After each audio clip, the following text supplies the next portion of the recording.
Well, it looks like it's going. All right, come on over and we'll get started. I had to a wheel chop. Okay. Hello, it's Friday night. Welcome. I had to be over there to push the button. Now I'm I over made here. him push buttons. I'm over here. Welcome to the Buff Campo channel. I am Kim Fixes Things, and my channel is Kim Fixes Things. You can find that elsewhere on YouTube. But tonight we're here working in Chapo del Campo with Buff del Campo. Will be your host for this evening. I will be tinkering on our 1966 Dodge Dart project. Right now we are in the midst of quite a few. It's a major refurbishment, I would say. We spent the whole summer refurbishing, and then we took it out. No name nationals. By the time we got back from the event, the list of things that had not been done in the first round of refurbishment had escalated rapidly. Fear. Not while Dudster is here. Welcome and to Two Hacks. Sir. Welcome Good to evening, Hacks. Jeffro. Demonic Beast, welcome. And Bruce Kultgen was first. Bruce, I award you a point. It's an on your honor point system, so add that to your existing points. I know it's only one, but they add up over time. What are they gonna do? Like turn in points to get a I don't well, know like yet. UTG where he gives them a free piece of cheese. Well, remember how the cigarette companies used to give out stuff for How about cereal points, boxes? cereal boxes, the whole thing, labels for education, those kinds of things. KJ Kylie's here. Welcome to the stream. So, since this is a shop stream, it is not our regular long form content. It is a community stream. So we will call out our friends as they enter and leave the chat. We do not have a moderator. If we can get a moderator in here, and they are so kind, we will have them post links to people's channels and people's up-to-date content, because we have a bunch of friends who are also content creators, and we love to shout them out and encourage the growth of their communities as well. And since they kind of do, a lot of them do the same kinds of things as us, which we think is good. I don't feel like we're competing. Dougster. What can I redeem my points for? Is this like SNH green stamps? I want a toaster. We might, well, I have a toaster oven. But it's going to cost you. It's going to cost you in a lot of points. Been in the shop for a while. Hey, if you guys come up with Hey, we got a moderator. Something that John you Wilburn. look, we do have a moderator. So I'm sorry interrupting you. no, that's okay. John Wilburn, if he is able, I don't know if he's on his phone or if he's on his computer, may be willing and able to throw up links to your channels or your new content. Check out John Wilburn's channel. He does lives on Friday nights like year round in anticipation of one weekend a year for the No Name Nationals. And the No Name Nationals are a great place to meet other content creators who like to work on cars. It is a really fun event. We're like family. We support each other, and we have fun competing and showing off our projects, and hopefully collaborating and working with each other throughout the year. And we appreciate John. He has been a great support to us and so many of our friends. So thank you, John, for doing that and for being here. 38 Racing is here. Thank you, 38 Racing. What's his name? First name? Ray. Thank you for being here, Ray. Mr. 59 Chevy. He has like a fleet of them. He does have a couple of them cars. They're really cool cars. So we're set up a little different. I wanted people to be able to see the car, and generally we're not aimed. Landon Custom Plastics is here. Landon, we did see your drill. We just watched your drill. That's right. Pretty today. neat drill. Super cool. Oh yeah, John Wilburn's at it. Good, thank you, sir. If you guys think of any kind of competitive things that you can earn points with, let me know, and I will try and do that. But you know, when I hear something going on that deserving of points, I try and call it out, but I don't always get it. So Demonic Beast. All right, all the good people here. Lester LeSabre is here. Thank you everyone for signing in. to the stream on a Saturday night. There are other things, other places you could be, but you've chosen to spend some time with us, and we really appreciate it. And You we could be know, out on the dance floor. Instead, you're yeah, here in our shop. I could be I at love it. karaoke on a Saturday night. You know what I mean? And just soaking up the applause, everybody telling me how good I did, and then, you know, I don't know. I don't really want to. I want to be here. She used to do that. I want to be I've here with seen her you do guys. that. I've done it. It's fun. I've seen her do that. But I'd rather be here working on my car and hanging out with you guys, hanging out with Buck Del Campo. We have a good time. It is a good life. We are immersed in our YouTube content creator automotive lifestyle. We're living it every day. I want to make Every a day. commitment as long as I live that long. Because I'm getting up that age. Well, most of my friends are still with us. But the I want to make a commitment that we're going to have 2 cars at No Name Nationals next year. And John hasn't even made a commitment What? to No Name Nationals. Yeah, we're going to have this car because it should be good. Oh, And then yeah. whatever I have should be there. Oh, okay. But And not necessarily both racing. Well, no. Like if but we make an aluminum car, we might just take it to the show aluminum it. car might take. If Yeah. the Mazda got destroyed. So that was a Well, late model, non-raceable car, So I'm likely to replace it with something that's much older, that's a lower miles car, that's something I would race. So that could go. We have not made any decisions on that yet. That could go. Or the aluminum car. Or my Valiant is a candidate. So I have like 3 candidates already. And this is a candidate. So, yeah. Dirt Road Landing is here, says hello everyone. Hi Buff, hi Kimmy. Welcome to the stream. Dented Dreams Garage is also here, says hello all. Welcome to the stream. Thank you for chiming in. And John's throwing out the links. If you guys are not familiar with these content creators, check them out. And if they earn your subscription, if it looks like they might be doing something cool, you could subscribe. And then they'll pop up in your suggestions, and maybe they'll do something that you really enjoy. And that's all most of us are not making any money on YouTube as small creators. We're just trying to entertain you and share our interests and our... We've made a little, and it's mostly because of a few super chats we got, That which is really true. nice, really nice. Some of our friends have sent us super chats, and that has been heartwarming, to say the least, that people would support us in that way. And we hope that the amount of entertainment and maybe educational interest that we bring you is enough that you at least feel like your time is well spent. And while we have a bunch of people in here that some of them I know were not here last night, okay, some reason YouTube put I'd have like a 22-minute video, and they put 60 commercials, like less than a minute apart. Literally 60 commercial breaks. They just soaked my whole channel with that. And I went back and fixed it all. And currently, I think there's like some mid-roll commercials, like a few, but not many. So I'm sorry if that happened to you. That wasn't me trying to make more money. I said to Kim, that's not even aggressive. She goes, no, that's broken. I go, yeah. So right now it's not broken. So I'm sorry if that happened to you. It's fixed. Don't know why it happened. Yeah, so the other thing is monetization is a very new thing to us, but if it's new to you, or even if you've been doing it for a while and you haven't been looking in, the AI, the automated commercial break thing in live streams is broken.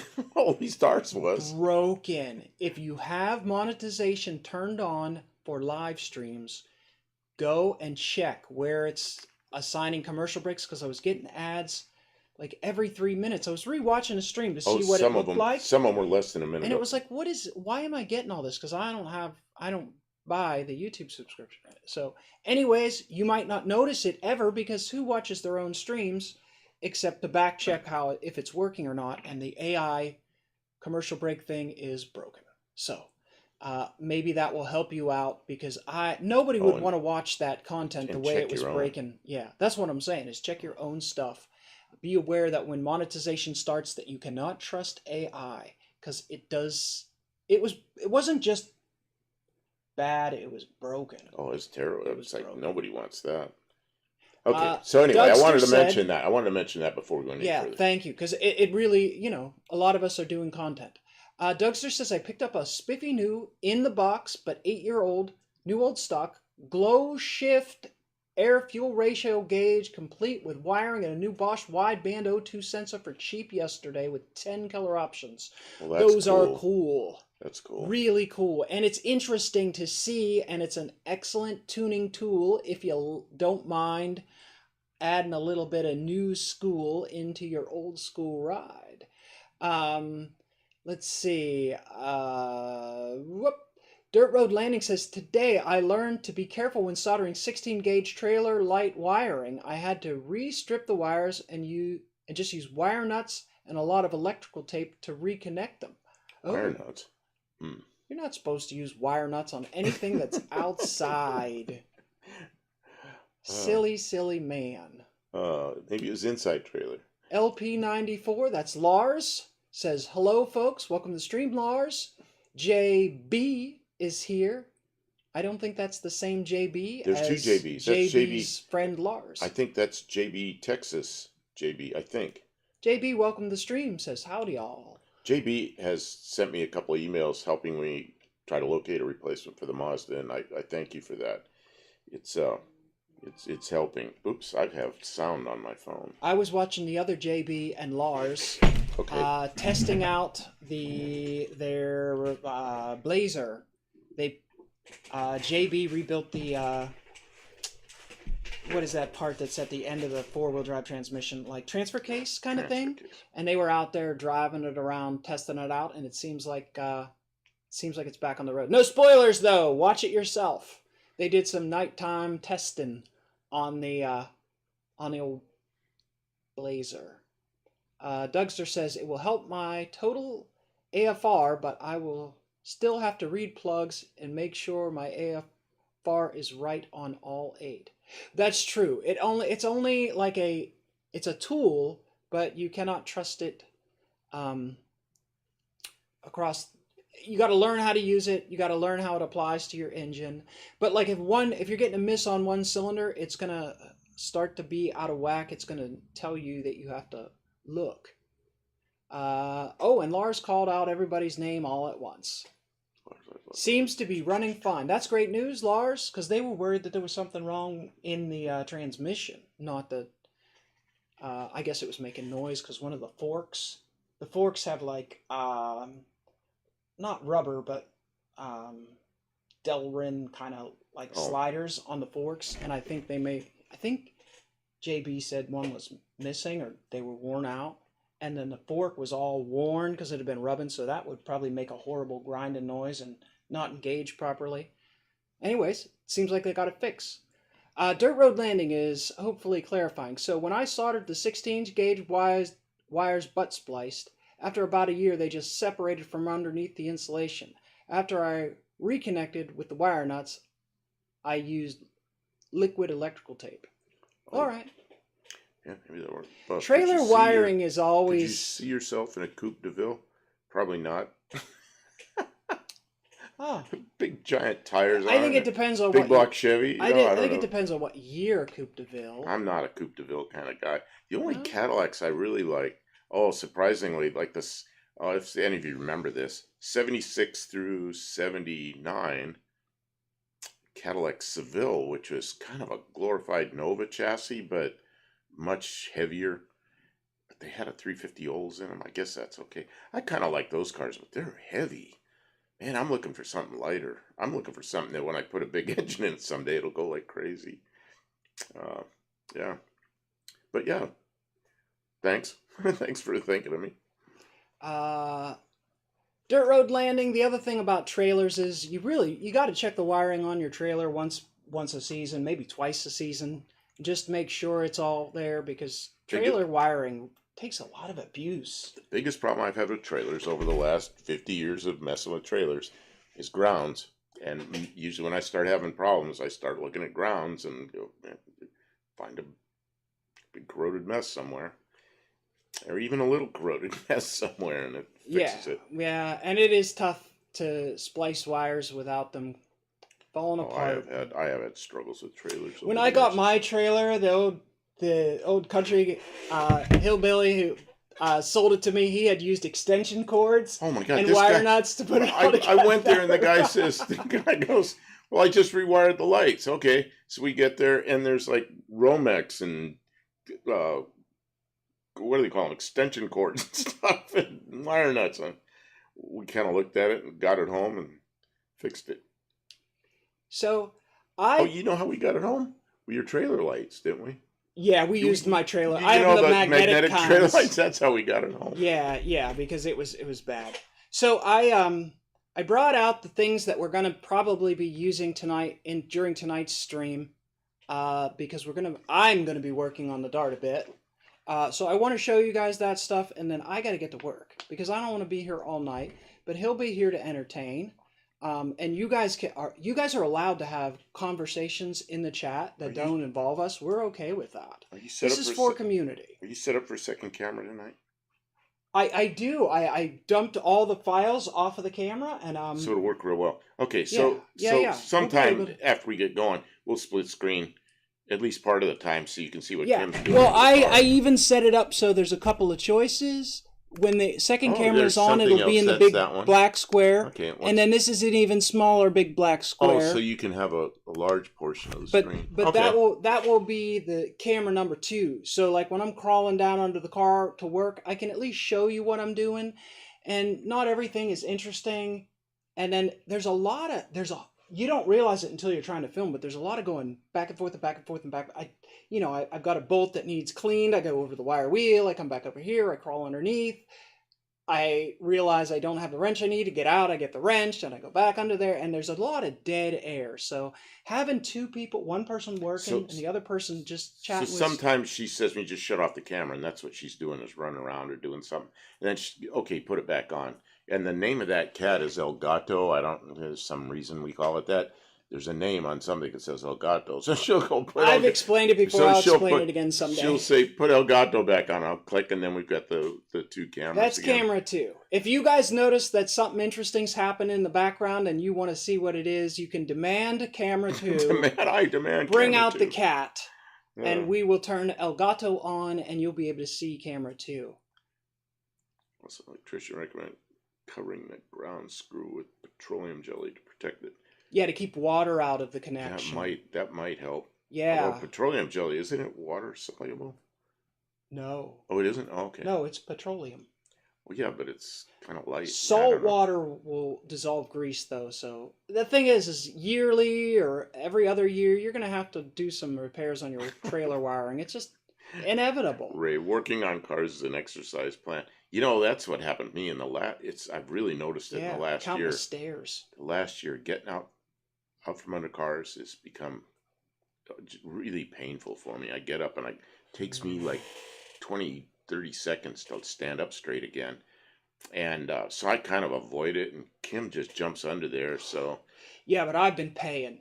When I go lay down in bed at night, she's got and I try and relax, and like I'm so sore that I can't sleep for the last week. We'll never have, because we've been really hitting this hard because I wanted to get it. I was scared. We were taking so much apart, cutting out pieces of the frame. Oh, man, it's been encyclopedia. I don't know about that. Yes, my brain is full. It's full. It's years of, oh yeah, I remember when this happened. That kind of stuff. Yeah. 50 years of, oh yeah, I remember when this happened. We're so smart, we're dumb. Well, really. It's just time. We know about certain things. And then the other thing about what 38 said something about connectors. Crimp and shrink butt connectors. They have the butt connectors that have solder in them, and you can heat them with like a little. You can heat them with a heat gun or a little torch, and the solder melts in them, and they shrink at the same time, and them are pretty slick, and they're not terrible expensive. No, they're not. You buy a box of them, a kit of them, solder sleeves. We used to call them solder sleeves in the military. Yeah, they're a solder connection with some strain relief, and it seals. It's pretty cool, but you got to be careful with them because you can't put a lot of stress on them, but you can put some. We used to use those inside electrical boxes and things. 38 says he broke down and bought a mid-rise lift off Facebook Marketplace. Man, That would be nice, but they're tough to move around, and then They're- where do you put it when you're not using big it? old And thing. then if I'm working on a transmission, I can't use a, but yeah, that's where the more tools you got, the more. I had a lift with it was a rented shop, sadly. So when I left the shop, I left the lift behind. But it was one of the ones that's in the ground that has a big thing about this big around, a hydraulic lift, pneumatic hydraulic lift. And that thing was great until you wanted to work on a transmission. Then it was right where the transmission was, so that didn't work out. But everything else, it was wonderful. I'd miss it. But here we have a 7.5-foot ceiling, so one of those mid-rise lifts. Yeah, I don't know where would we put it though. Lester Yeah. the Saber says, when you removed the rib in the block, was that on the coolant outlet of the block into the pump? Yes, but no. We didn't remove a rib. We just dressed the turn from the pump into the block. We just dressed that real nice. I mean, you could take a 1/4 inch off and it's still real thick. And it's supposed to be thick because the engine mount is down below there on the side. So that's like an important part of the block for strength. But it's way overbuilt. Generally, when you take a sharp corner like that off and round it, it doesn't affect the strength. It might even make it stronger because there's no more stress riser there. But you take that flash off there and round it off so the coolant will make a nice whoosh instead of like a waterfall,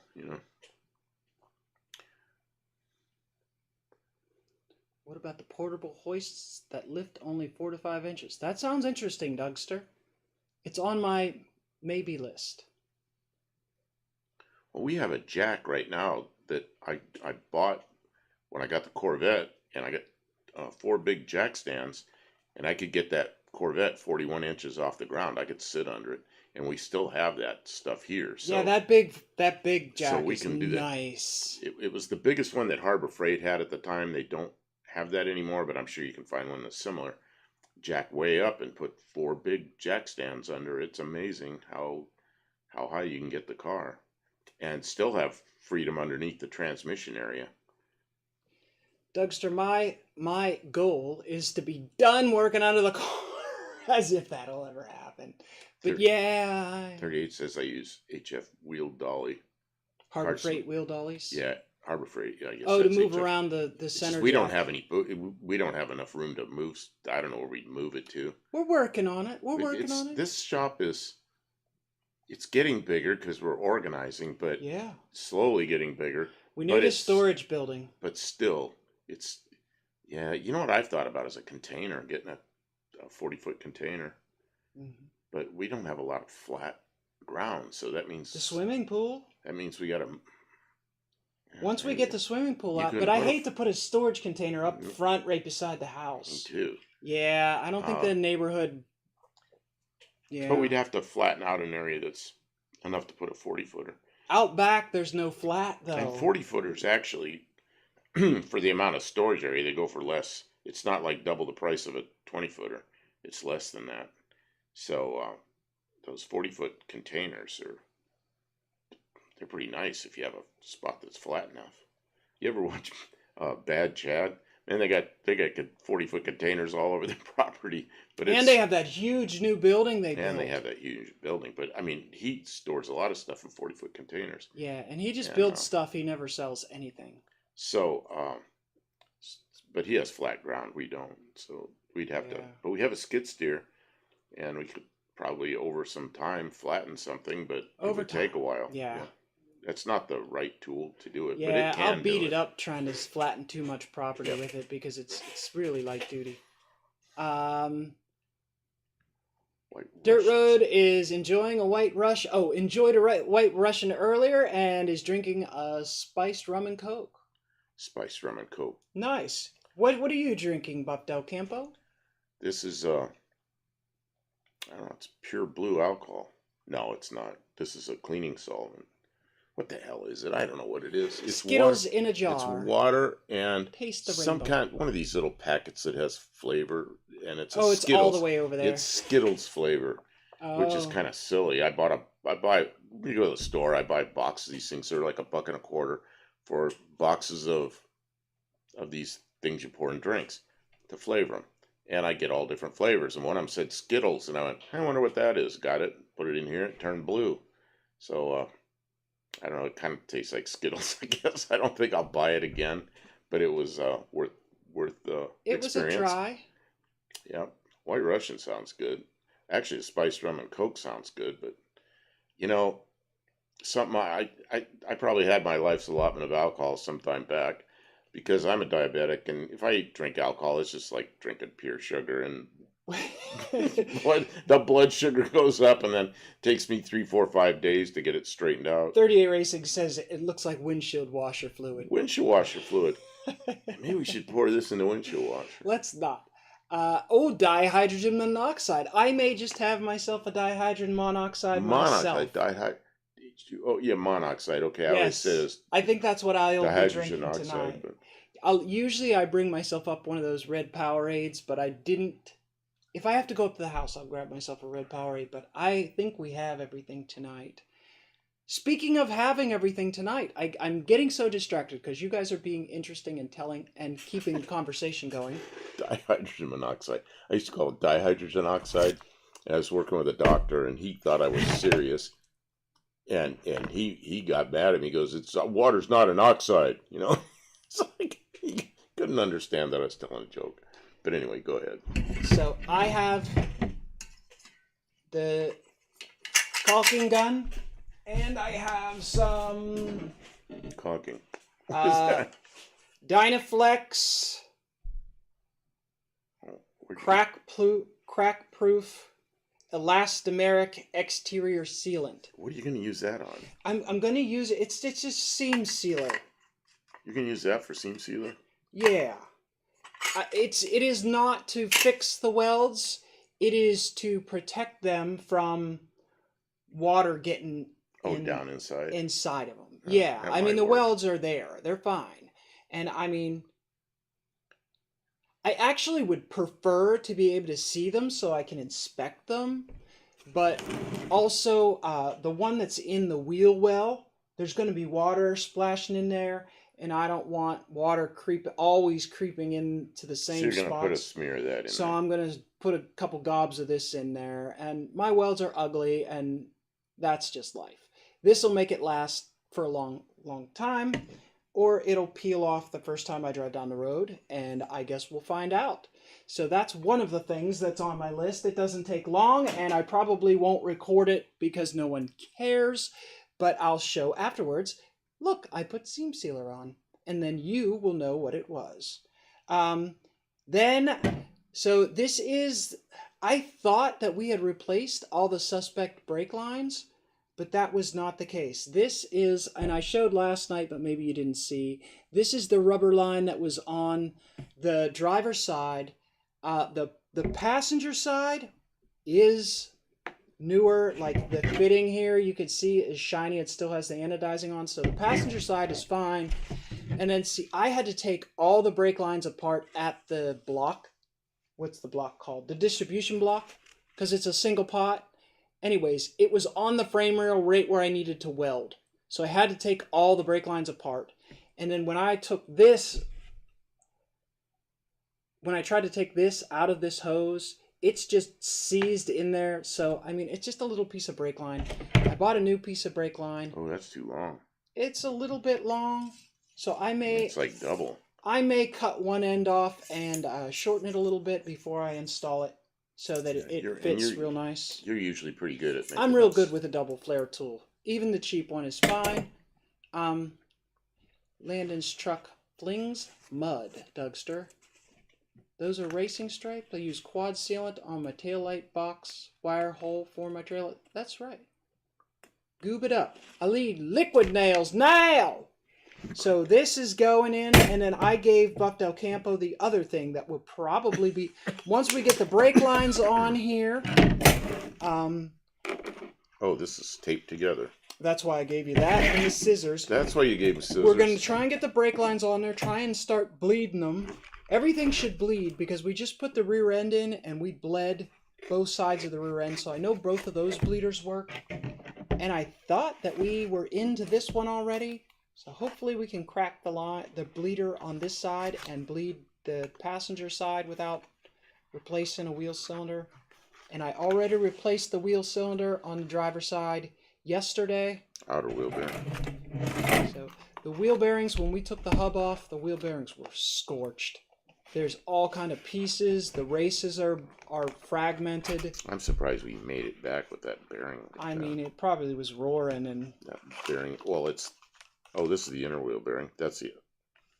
That's the inner, this is the outer? No, this is tiny. This is the outer.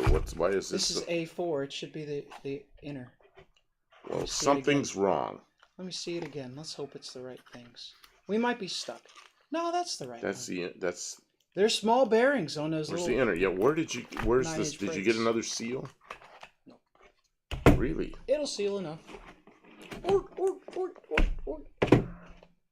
What kind of seal? Why didn't you buy a seal? My mechanic said I had blew a seal. I told him to leave my personal life out of it and fix the darn thing. Oh, geez. All right.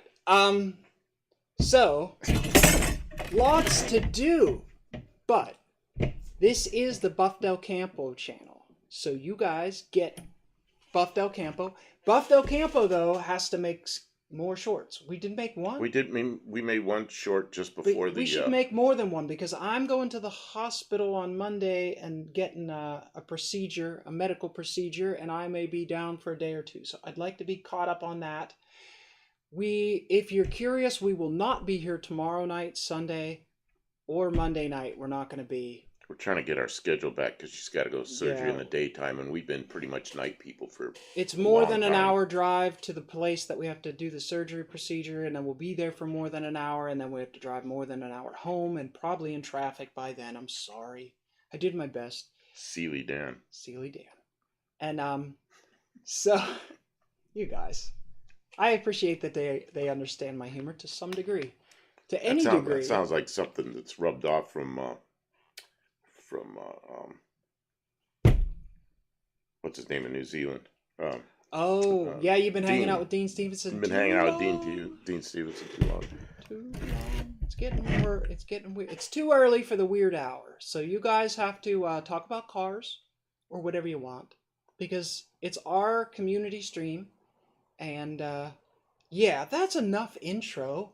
That's like a whole half an hour. Half an hour you've been of talking. Me blah blah blah blah blah blah blah blah blah. Okay, so you're gonna get under the car. I was looking earlier tonight at some of the stuff that I caught on the Elgato Camera 2. Okay. Some of it's really good. Okay, because you have stuff on that's saved on that camera. Then it's way better quality than the stream is. It's the seal of approval. Seal of approval. Dougster! Well done. Dougster with the dad jokes. All right. So, we're gonna move the camera on. Go ahead and scooch over there. I'm gonna go over there and then we'll turn a second camera on to get Kim. Before long. Yeah. Once I get moving. She's gotta get it set up. And I gotta get something over here moved. Get all my stuff moved around. Oh, that's too far. Way too far. Back more. Away. Yeah, that's pretty good, I guess. As long as, when it's tilted at all this way, the light reflects off of it, and it makes it harder to read. Yeah, that's pretty good, I guess. You're gonna keep bending on it. Well, the thing of it is I gotta make it so when I do this, that you're in frame. Oh yeah, I can adjust that. I always adjust that a little bit.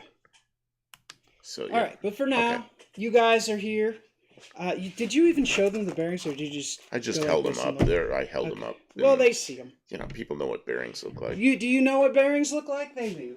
Well, they're all wrapped in plastic. I don't want to unwrap them. You know what? You're absolutely right. And get dirt all over them, and then Our regulars know exactly what bearings. And then instead of lubricating them with grease, you're lubricating them with some kind of greasy grit. Greasy grit. And that's not good. That's just not good. Let's see, what do I have to do to make this camera face a little different than what I want? Go like this, maybe. Yeah, and then when I'm gonna do a quick camera check here. Yeah, there. Okay, so that works. Awesome. As soon as she has a camera up, we'll be able to have dual cameras. What are you doing with hacksaws? I'm gonna cut out that brake line, and I'm gonna maybe steal some of the. Don't use a hacksaw. Why? Use a tubing cutter. I don't want to. What? I don't want to. Okay, let me see if I can find one. Yeah, a hacksaw is gonna make a. That's the- hackery. What's that? That'd be hackery. Well, It'd be all nasty looking. doing a hack job. Not to mention the oils from your skin on that fresh bearing. You know, that was a big deal in the Air Force, not touching the bearing, jet engine bearings. And we had to put them in hot oil. And then there's the way we pulled them out. We had the shaft they went on was cold, really cold. Then you slide the bearing on, not touching it.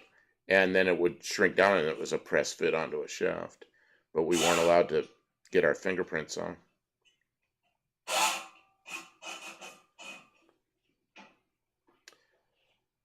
Dirt Road says, I actually love packing trailer hub bearings with grease. You know, I used to have a really nice bearing packer. Actually, I think it belongs to somebody else because I used it every day and then it was theirs. So left it in that shop. But it was a thing that had a post that you put the bearing in, put a top in it, push down, and just shoot clean grease up through the bearing. That was so nice. Yeah, did you find the tubing cutter? No, not yet. You want me to find it so you don't use the... Dougster says, tubing cutter, please. I can find it because I know about where it is. All right. Did you guys ever reuse this coil around your brake line? When I came from Pittsburgh, you would never even consider this stuff. This stuff actually made your brake lines rust by holding the salt water against it. Sorry. So, but here in the South, this stuff doesn't go bad. It's so weird. If that bearing is hot enough to skip on, you wouldn't have fingerprints after handling them. Oh, yeah. Oh, I have one finger that I have no fingerprints on right now. I burned them with stupid weld. I touched something that I had just welded by mistake. Oops.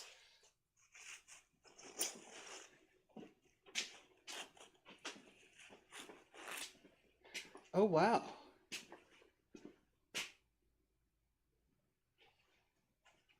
Okay, thank you. I'll need that for the real line. For the real line. This is the trash Yeah, line, that so one I doesn't don't care matter. about it. You can do hackery with that. Yes. Look at this. This comes off here.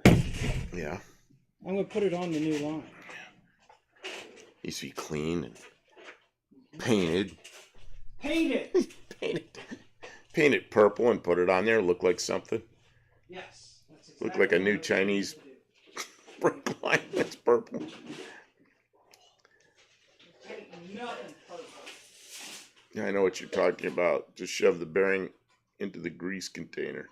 Oh no, I don't do that because you gotta get the grease down in behind the bearings. I'm just looking over work for the week and going to do inventory on an 84 Recaro Trans Am. Only 13 or 21 of those are made. Other than a busted T-top, it's complete. Man, I don't like T-tops. And the reason I don't like T-tops is all the problems that come with them. Tennessee is God's country. I guess. I think just about everywhere I've been's had something good, you know. I had a friend. Some good stuff. I had a friend whose fingerprints would corrode metal. Those tubing cutters, the same style as my dad's. And it's like everywhere I went, that's one of those tools I never carried with me. So I've got those little imp tubing cutters, and I've got those tubing cutters. I bought another one that's really nice. I don't know where it is right now. It's in the house because I was supposed That's to that big red copper. one? Yeah. Oh, okay, that's the one in the bathroom or something. Yeah, I have a Yeah, pipe okay. I gotta fix. You know, we still have a pipe leaking in the floor. Yeah, we need to fix that soon. Man. Maybe we'll get that in the next couple of weeks after you start recovering from your Yeah. Surgery will finish the bathroom up. I delegated to cold weather stuff, like we're trying to do this Yep. while it's still nice to work Yeah, outside. it's still nice to work outside. We should have done it when it was hot and the mosquitoes were biting. This thing's miserable. Mosquitoes. Yeah, Yeah, my favorite animal. Oh, excuse me. You know, we're really lucky, that mosquitoes are like they are. Because that, I heard in Texas we they're could have huge. been really unlucky. A mosquito could be like the size of a cow. That'd be a nasty animal, I think that the world would be a different place if we had mosquitoes the size of cows. That we have They'd mosquito. make a much lower pitch whine when they get up near your ear. That'd be a horror movie, huh? But then we would have I want all rigid tubing cutter. Yeah, that's what this is, a rigid tubing cutter. Yeah, but there was that'd be another one I got that was even nicer than this one. It could be a newer rigid or something similar to that, but the rollers on it are even wider, and that's the one you have up in the house right now. Hope the surgery procedure goes good and you recover quickly.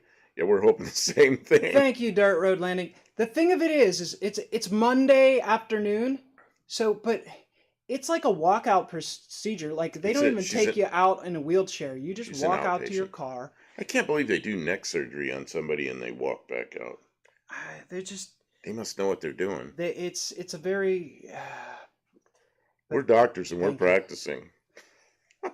But I should recover real quick. I should be able to stream on Tuesday night. Honestly, I should be able to do a little bit of stuff on Monday. They're more worried about the fact that they don't want me to drive because they have to sedate me, because they don't want me jumping up off the table while they're sticking needles in my spine, which they've already done twice. This is not the first time I've had, but I've never had this. This is radio frequency ablation, is what it's called. If you want to look it up, I didn't know that. Radio frequency ablation. Ablation. Yeah, they burn the nerves to help reduce pain. Oh man, I don't know, guys. It's terrifying if I think about it. So I just don't. I know it's what needs to be done. We've tried other stuff. We've tried medication. We've tried physical therapy. This is something new. When I was living in Pittsburgh, they were just there's nothing else we can do. So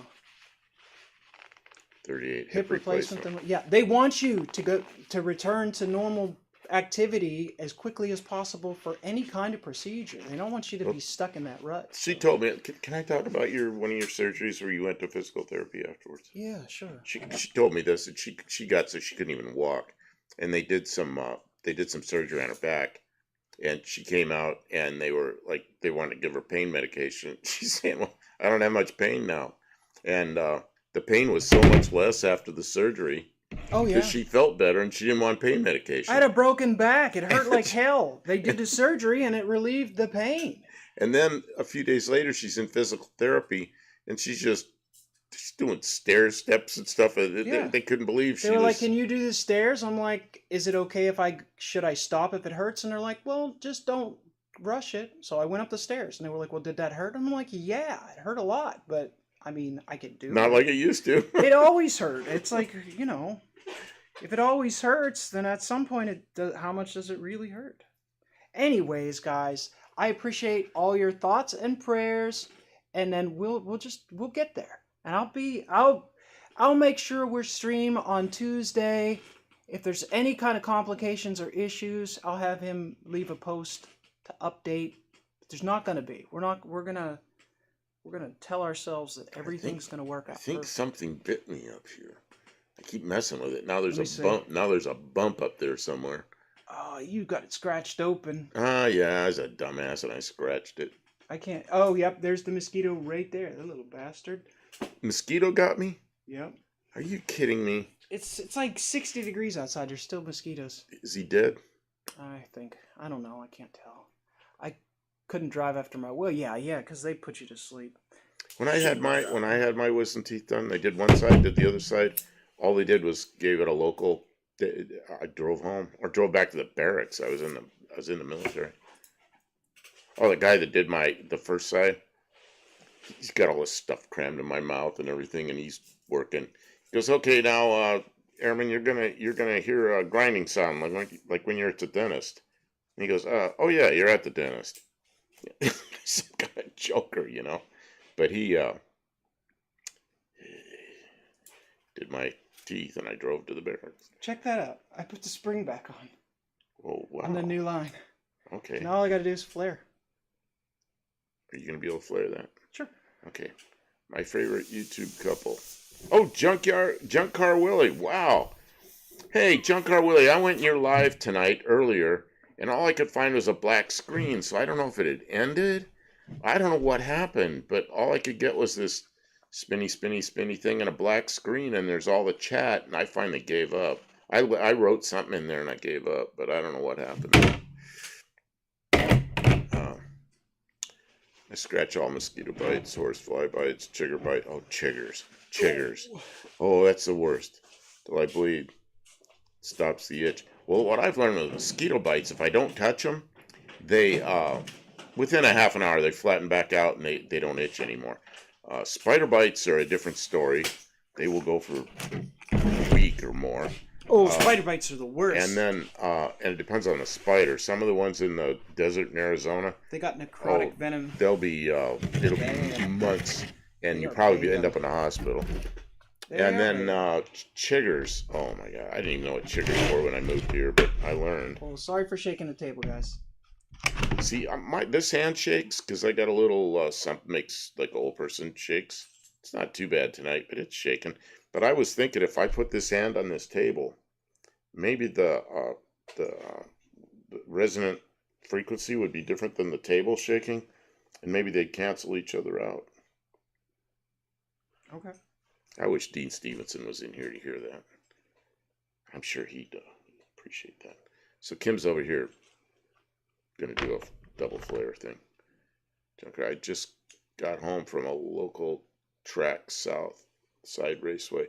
We brought cars from as far as Colorado. I didn't stop live like I should have. I posted a bunch on Facebook and one on YouTube. I didn't stop live like I should have. Does that mean something? Oh, he didn't do the right. Didn't do the right thing. That's just why. Like we have the end broadcast. That's why it ended up with a black screen, just going, twist, turn me. Yeah, sometimes it's. And I really wanted to be there, but I missed. Remember, I'm a professional amateur. You know, aren't we all? Well, not all of us, but we are. Yeah, there's a few that. Most of us are. There's a few that really put a lot into their production. But I think that's what we're all sick of on TV is the extreme production and the low level of effort. Yeah, I mean anybody that has money can buy a bunch of brand new parts and stick it on a car, but you know they do that with a lot of fanfare, you know, and well, and then who else can emulate that? A lot of us got sick of it, you know. It's not relatable. Who has that kind of money to throw at things? What we do here is pretty darn real, you know. It's like you need something, you dig through a pile till you find the piece of metal that'll work. It's not you know? as exciting. You know? Now I hunt wasps down. Oh man, I got to be careful with that because whatever it is that this thing got me again. Whatever the I'm leaving it alone. Whatever the stuff is I spray on the wasps, it has a bad effect on Kim. So I just got to wait till she's gone before I hose them down with that stuff. I'm a true amateur. Everyone is leaving TV. They don't want. That's right. Junk Car Willie. Instead of watching the TV with all the people and production and best equipment in the world, we all watch Junk Car Willie with his phone or whatever you're using out at a junkyard. It's like I never thought I'd see that, and it's like like the best shows I watch. You know. It's good stuff. People are tired of propaganda. The thing with Junk Car Willie, he'll be going along and he catches cars that catch his interest. And I'll see something in the background, like over there to the side. I'm like, go over there. Come on, go over there. I'll see that one, you know. And it'll be a video you put up, not a live. So I can talk to you, but you're not hearing me. And it's like you go right by something that's really interesting. But then later you'll come back and catch it, you know. So, yeah, I like to walk through the junkyard with you. Don't forget fitting before failing or flaring, and Ask me how I know. Yeah. Everybody's done it. If you've never made a flare without a fitting, then you really haven't made too many pieces of line, because everybody who makes line eventually does it. There's two things you can do like that. Same mistake, similar mistake. One of them is the flare and not putting the fitting on, and the other is soldering something up and leaving the shrink tube off.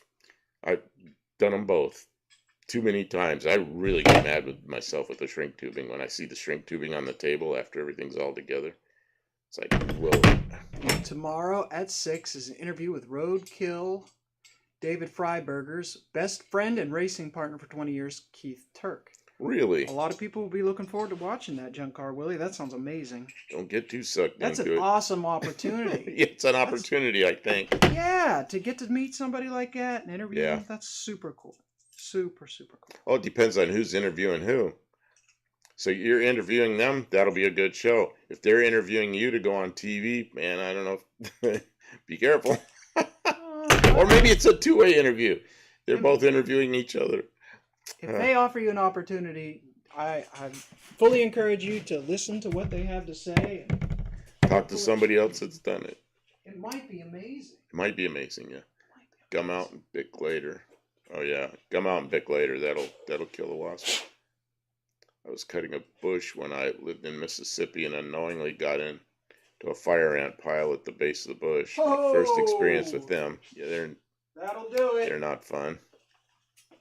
Yeah, you just became ant food.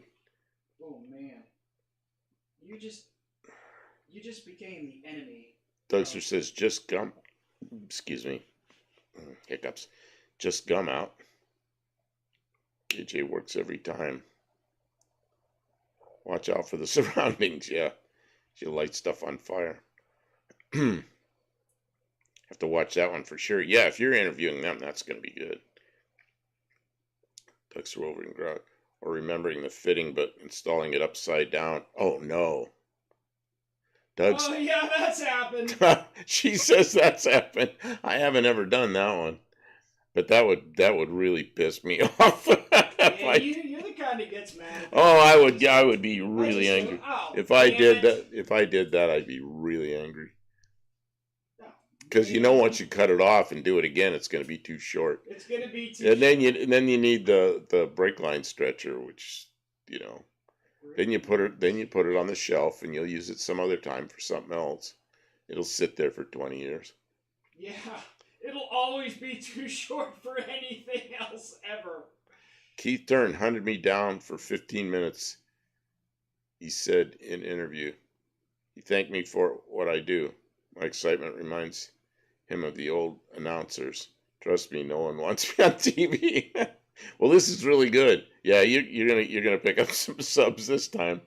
Man, I'll be there. Oh man.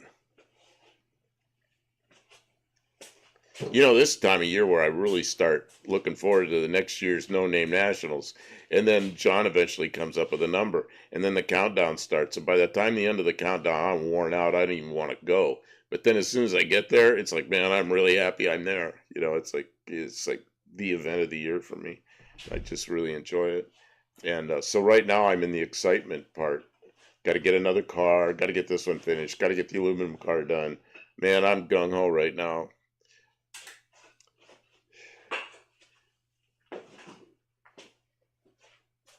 I can't believe I reused the.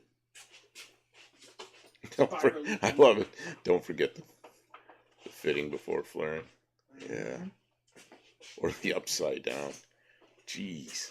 That's one thing about shrink tubing. You're probably not going to put it on upside down.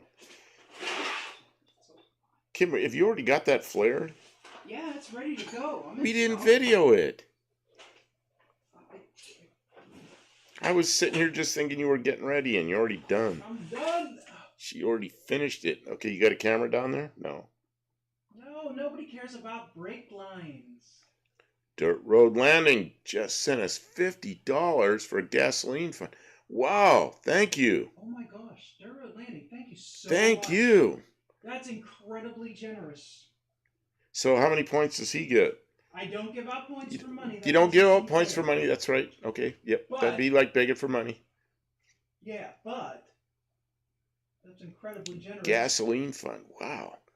That'll more than fill up It'll the tank cover on a this lot of car. gasoline.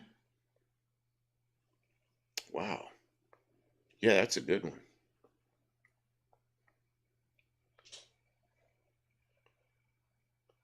Kim's under there making that brake line fit now. Yep, I gotta figure out where I want it I to bet go. that spring on there is actually the tubing bender, isn't it? It does make it It's the really a tubing lot bender easier to and bend, then you just leave it on there. and it protects it. And it protects it. Mhm. From what? Something else winding around. No, something clobbering it, I guess. Something Yeah. clobbering. Yep. Nothing can clobber. Do you have a design in mind for the aluminum car body? Yeah, it's kind of in my head. I kind of know what I want to do. I'm gonna say it's gonna be Chrysler-esque of the late 50s. Uh, what I have in mind is kind of a small sports car, which Chrysler never did, but kind of like fins, and I kind of like that Chrysler look with remember the canted headlights and the fins on the back, and yeah, that, but not really look like a Chrysler, but that kind of idea. I, I've got it in my head what I want to do. We're going to have to get the car in here and get the body off of it, and I can put a tape on it, start measuring and deciding what I want to do. I might draw it up in CAD, just kind of a general CAD drawing for myself, so I know what size aluminum I have to roll out. And I'm not sure what we're going to do with patterns. Maybe big pieces of cardboard or something. I don't know. Or maybe we'll just do layouts on the sheet metal. Dirt Road says he has 7 points from last night. Yeah, well, those points Those points are, yeah. kick butt. You'd be surprised by now how many will watch flaring. I mean, That's the difference between TV and YouTube. TV, what did they do on TV that was interesting? You know, they buy a brand new block and brand new pistons and brand new rods and a brand new crank and assemble it, you know. And we're sitting here with an old dirty tube and replacing it with a new tube and flaring it, and we'll get the views. no, we won't. They got a lot of views. They have a captive audience, though. Well, yeah, but Captive audience, not really, huh? and you'll notice there's no commercials. There shouldn't be until after when we archive this.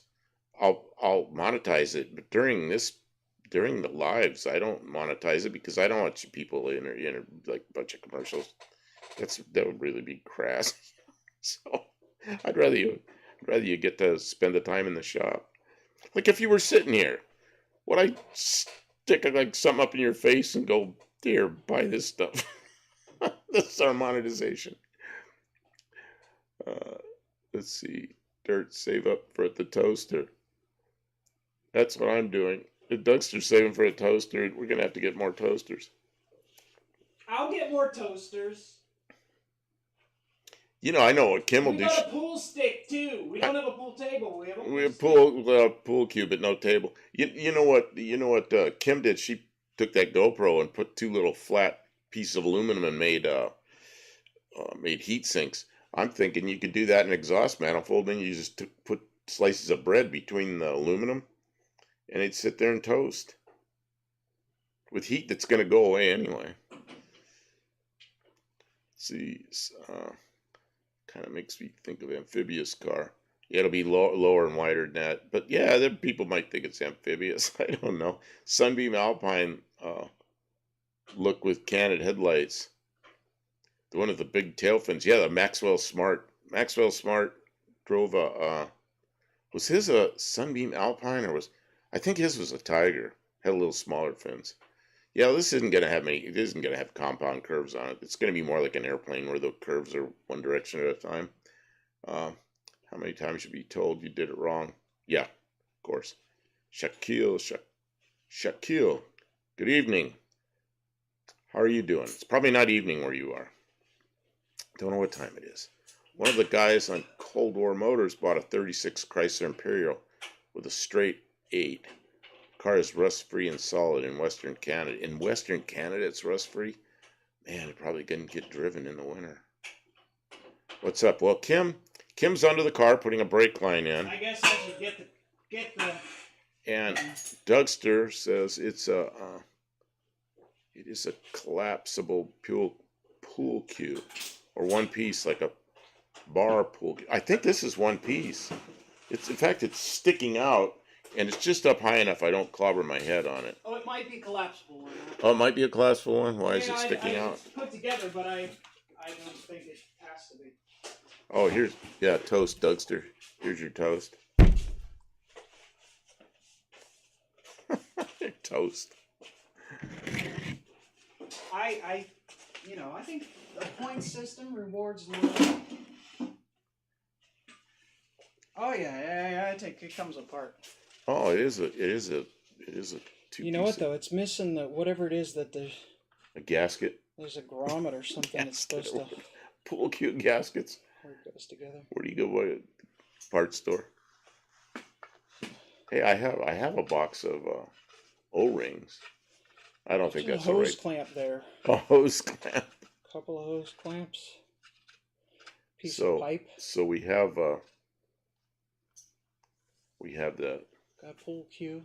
A shop pool cue. And look, we got a special savings Radio Shack Energy Cell Savings Bank. Remember when Radio Shack used to give away batteries?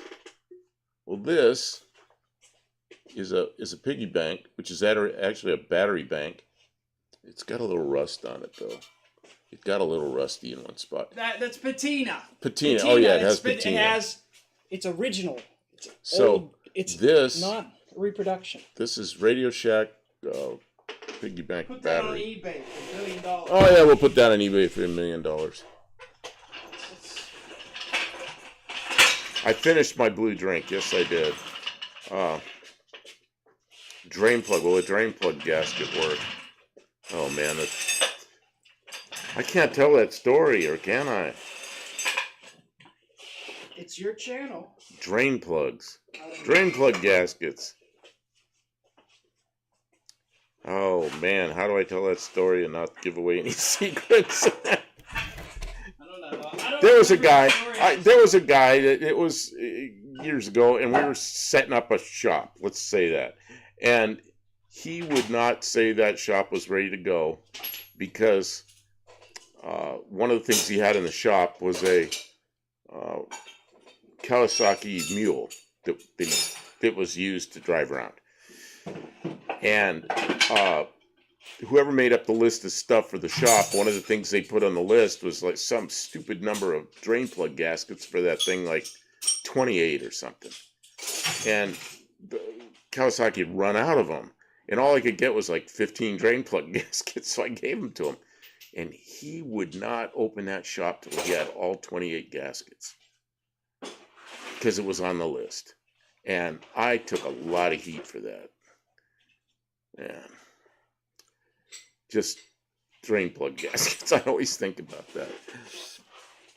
Because I said to him, crap, just take an old cereal box and make one. He didn't like that answer.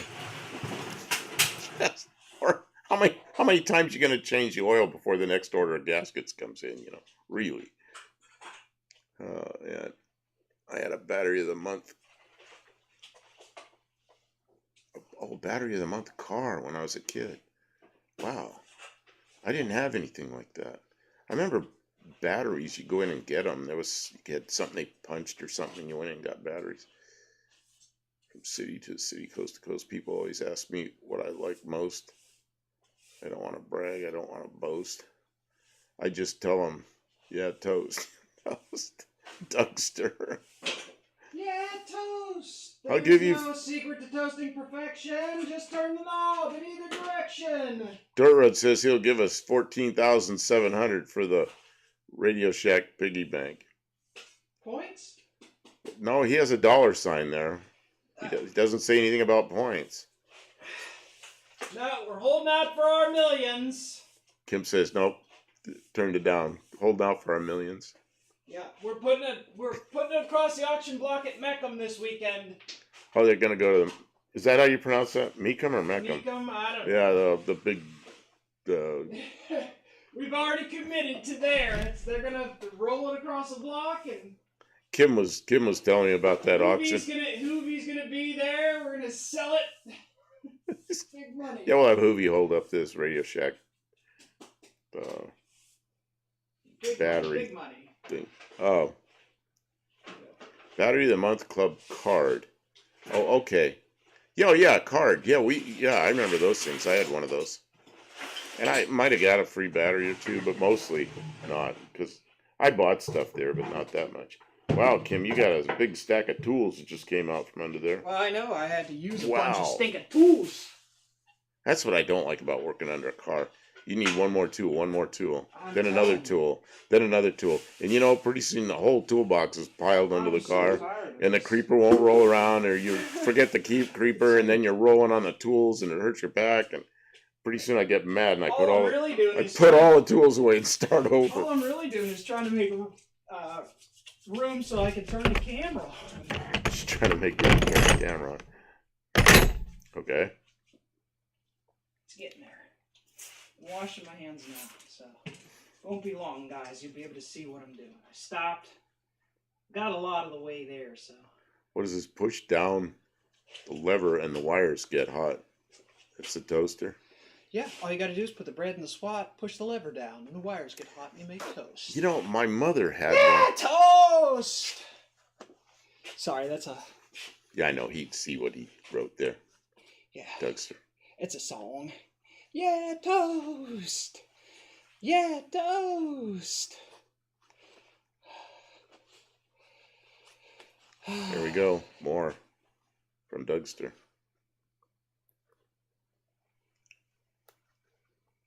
Must have been a genius, got it in his head. Put toaster in the wall and buy a bag of bread. You make toast. Yeah, toast. Yeah, I that's thought what. it was funny. He had a lot of good songs. That's where a shop helper is good. Not that I get that. Yeah, when I was 17, the wheel alignment shop I worked in. That was my name. He's a Norwegian guy. He had a hard time with W saying the W sound, so he called me Sleeper Boy. Saber Boy, clean up this mess. Hurry! You better run. Sleeper boy thing. You know what? He was pretty good. Because then years later, I had a radiator shop, and I hired a young kid, and I said, you know what? I am going to send him over to you for 2 weeks of basic training, and then he can come up here and work. And this Norwegian guy goes, yeah, send him down. I'll chase his ass around the shop for a couple of weeks. It's like, oh, jeez. Yeah, by the time he was done, he's probably really glad to be working for you. But you know what? I'm still friends with that guy. That was Steve that showed up at our 2 weeks ago at Christmas, or 2 years ago at Christmas, or a year and a half ago, whatever it was. It's the mutual hazing. Yeah, well, this guy, Matt was his name, the Norwegian guy. Yeah, the day I went to work for him, I was coming across the parking lot, and I was kind of if you can imagine this, I was kind of quiet and shy. And he yells at me across the lot, "Hey, I hear you want a job." And I'm like, yeah, real quiet. He goes, "I can't hear you." He goes, "Can you sweep?" And I'm like, yeah. Picks up a push broom and throws it, and it goes sailing over my head out into the parking lot. He goes, "You can't even catch. What makes you think you can sweep? Go get that broom." And that was my first day at work. And yeah, he pushed me. It was like basic training. He pushed me around a bit, but Sounds like hazing more. but it was yeah, it was just a thing, It was good-natured hazing. What's in that spray bottle that Kimmy washing her hands off with? Oh, it is a mixture of, not a sponsor. I have the bottle. Here it is. Here it is. Here it is.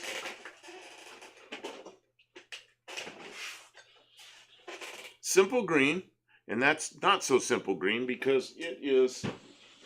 That bottle I put about this much Simple Green in it, and the rest water because that's a concentrate, and It's an okay cleaner for a lot of things, but we use it. We use to get the grease off our hands, and it's not so rough as like some of these hand cleaners get all this grit in them. You know, it's like that stuff you can just wipe it off and keep rolling.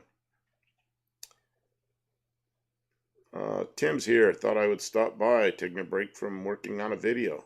And you're working on a lot of videos. That's good. How do you like the software? How do you like doing that? You spend it. See, I'd spend 8, 9, 10 hours on a video, and it's easy to, not easy to do it, but easy to spend that much time on it. Hey, do you remember how to fire up Elgato? Oh, we'll try. Okay, I got to put it on Elgato first. Well, no. First, you got to put it. You can put it on any of the things that use the Elgato camera. You okay? It doesn't matter which one, but then down in the lower. Oh, left. it's already there. You're there. Oh, it's working. It's working. Okay. There you go, guys. There's Kim with a new brake line in place. There's the brake line. It's kind of hooked up. But I don't like exactly where it's at, but generally. You're pointing at, well, part of the view goes from about the middle of the spindle, the axle portion of spindle over to, yeah, you're right in the center right there. Well, that's the plan. Okay, yep. Which try the number 2, scene 2. See how you like scene that. Scene 2. Oh, it'll put me at the bottom. Oh, that's kind of weird. Well, yeah. I mean, we can fix your... I don't know. I kind of like this better. Okay, go back to the other one. You have choices. Yeah, that one. It seems a little low. It's a little low, isn't it? I don't know. A little low. Let me get it. 38 says that's better than brake clean for hand cleaning. Yes. I have done that, but it's not particularly comfortable. Tim says the software is good. Oh, now I know what everyone says about taking so much time. Yeah, and you'll get so you don't take so much time. But man, I still practice, yeah. I still get into doing a video. Like a 20-minute video. I'll spend 8 hours. That's ridiculous. But you got to learn not to do that. Well, he's real particular, and you. Yep. After a while, you learn which things are worthwhile to be particular on. And generally, it's as little as possible.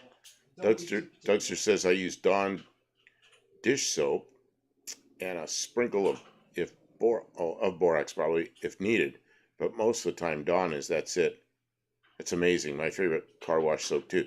Yeah, we use that, but up here at the shop we don't, because we don't have water up here other than whatever jugs we carry up here. So one of my things in the future is to dig a ditch from the house to the shop and run water up here and have a sink. I have the sink. Someday maybe. I have the sink. And I have the sink. And I have a faucet. I have the circles. Oh yeah, there's the one, the circles. I've told that story. Yeah, you told it last night. It was last night? I think it was last night. You told it again. The girl that had the circles. She was looking for a boyfriend to put the circles in her car. She knew I liked her, and she goes, I bought this car and it needs new circles. She goes, the guy gave me the circles. So, said your boyfriend could probably install them. Yeah, your boyfriend could probably put them in for you. It was a big old Oldsmobile. And I'm thinking, circles. I'm just kind of thinking this, and I'm thinking circles. And I said to her, rings? She goes, yeah, that's what it was, rings. And no, I'm not installing those for you. You could have gotten lucky. There would have had to been a lot of lucky there. That would have been really lucky. Somebody was going to get lucky. Somebody would have been really lucky to get their circles. Did you really send Steve to... No, I did not send him there. Oh, man. You said that as if you knew these two guys. Lester Saber, did you really send Steve to be trained by Matt? Nope. But I should have. Oh, you didn't actually do it? No. I thought Although Matt borrowed him a couple of times, because, it's funny how shops are. He had alignment and brakes, and I had the radiator and air conditioning. So, we weren't in competition with each other. We kind of worked together. And if he needed somebody, I'd send Steve down there in a second, And Steve knew how to set up cars for wheel line, pull off a wheel and pack bearings and that kind of thing. I know there was a time when I had a shop with a guy named Gary, and he and I did, we were Adco sway bar distributors, and we did turbocharging. Gary did the turbocharging mostly, but we were both, he was a Navy reservist, and I was Air Force reservist, so we did a lot of time in the military. And then, because we do extra, what they call man days in the military, some project had come up, we'd volunteer. But there were times both of us in the shop, and I remember one time Matt called me and said, "Hey, I need somebody." And I said, "I can come down there." He goes, "Can you come down here for a week?" I said, "Sure." Man, I know when that was. I can date that. The first day I was there was the day Reagan got shot. Man, when was that? That would have been, 81. Yeah, it was in 81. Well, he became president January of 81. It wasn't long after that, I don't think. Man, I remember that because I was in his shop. And in fact, I was driving to his shop. It was on the news. And I walked in. I said, "You know what just happened?" And so I'll never forget that day. But I worked in Matt's shop for a week in the wheel alignment and brake shop. Just did it for him, and he paid me, and it was good because I didn't have a lot going on in my shop. Because shops are like that. Shops are like that. You have so much to do, you can't do it all, or you're standing around. Feast or famine. Yeah, you stand around cleaning tools and wishing you had more work. Polishing your tools. Polishing wrenches, yeah. Let's see here. See, it does look piping hot, doesn't it? I use dish soap and water in a spray bottle for hand cleaner while out in the garage. Yeah, and that's real similar to this. It's just after having the simple green, I really preferred it. And I've got a bunch of it at the house too that I'll bring up here because we use it here. And I use so little of it because I put like I say, about an inch in the bottom of the bottle and then fill it up with water. It's a concentrate and it works quite well. And we get some really greasy crap on our hands, and it'll take it off. It might take two wipes, but it takes it off. Dish soap is amazing on removing bug splatters from cars, windshields, and headlamps. You know what else? Dish soap's good for before you work. Of course, I always forget this. Before you work, rub it all in like lotion, and then when you work, all that dish soap's all in your pores and your fingerprints and everything, and it makes it really easy to wash the grease off afterwards. But I used to do that, and I've forgotten over the years. I put lotion on my hands before I come out tonight, but I think I've already washed it off twice. Oh man, I do offer a payment plan, and Dawn is a car wash soap, dry spot free. Does it really? I didn't know that. Buff and Kimmy, thank you for the live stream. It was great, but I have to call it a night and get some shut-eye. Who's going? That's Dirt Road Landing. Thank you so much for being here. We appreciate your generosity. Yeah, thank you. He sent us a yeah, that was big super chat. So okay, kind of you. Thank you, and catch us on the next one, which is likely to be Tuesday night at 7, much earlier.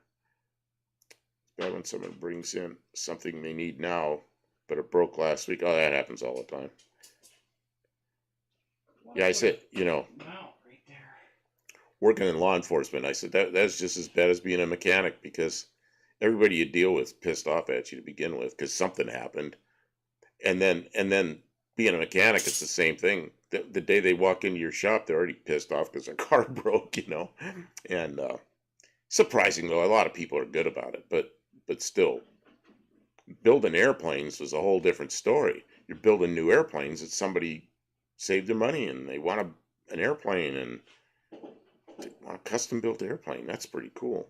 Nobody's pissed off about that. That's a great tip, Buff. Which is a great putting the soap on your hands first, yeah.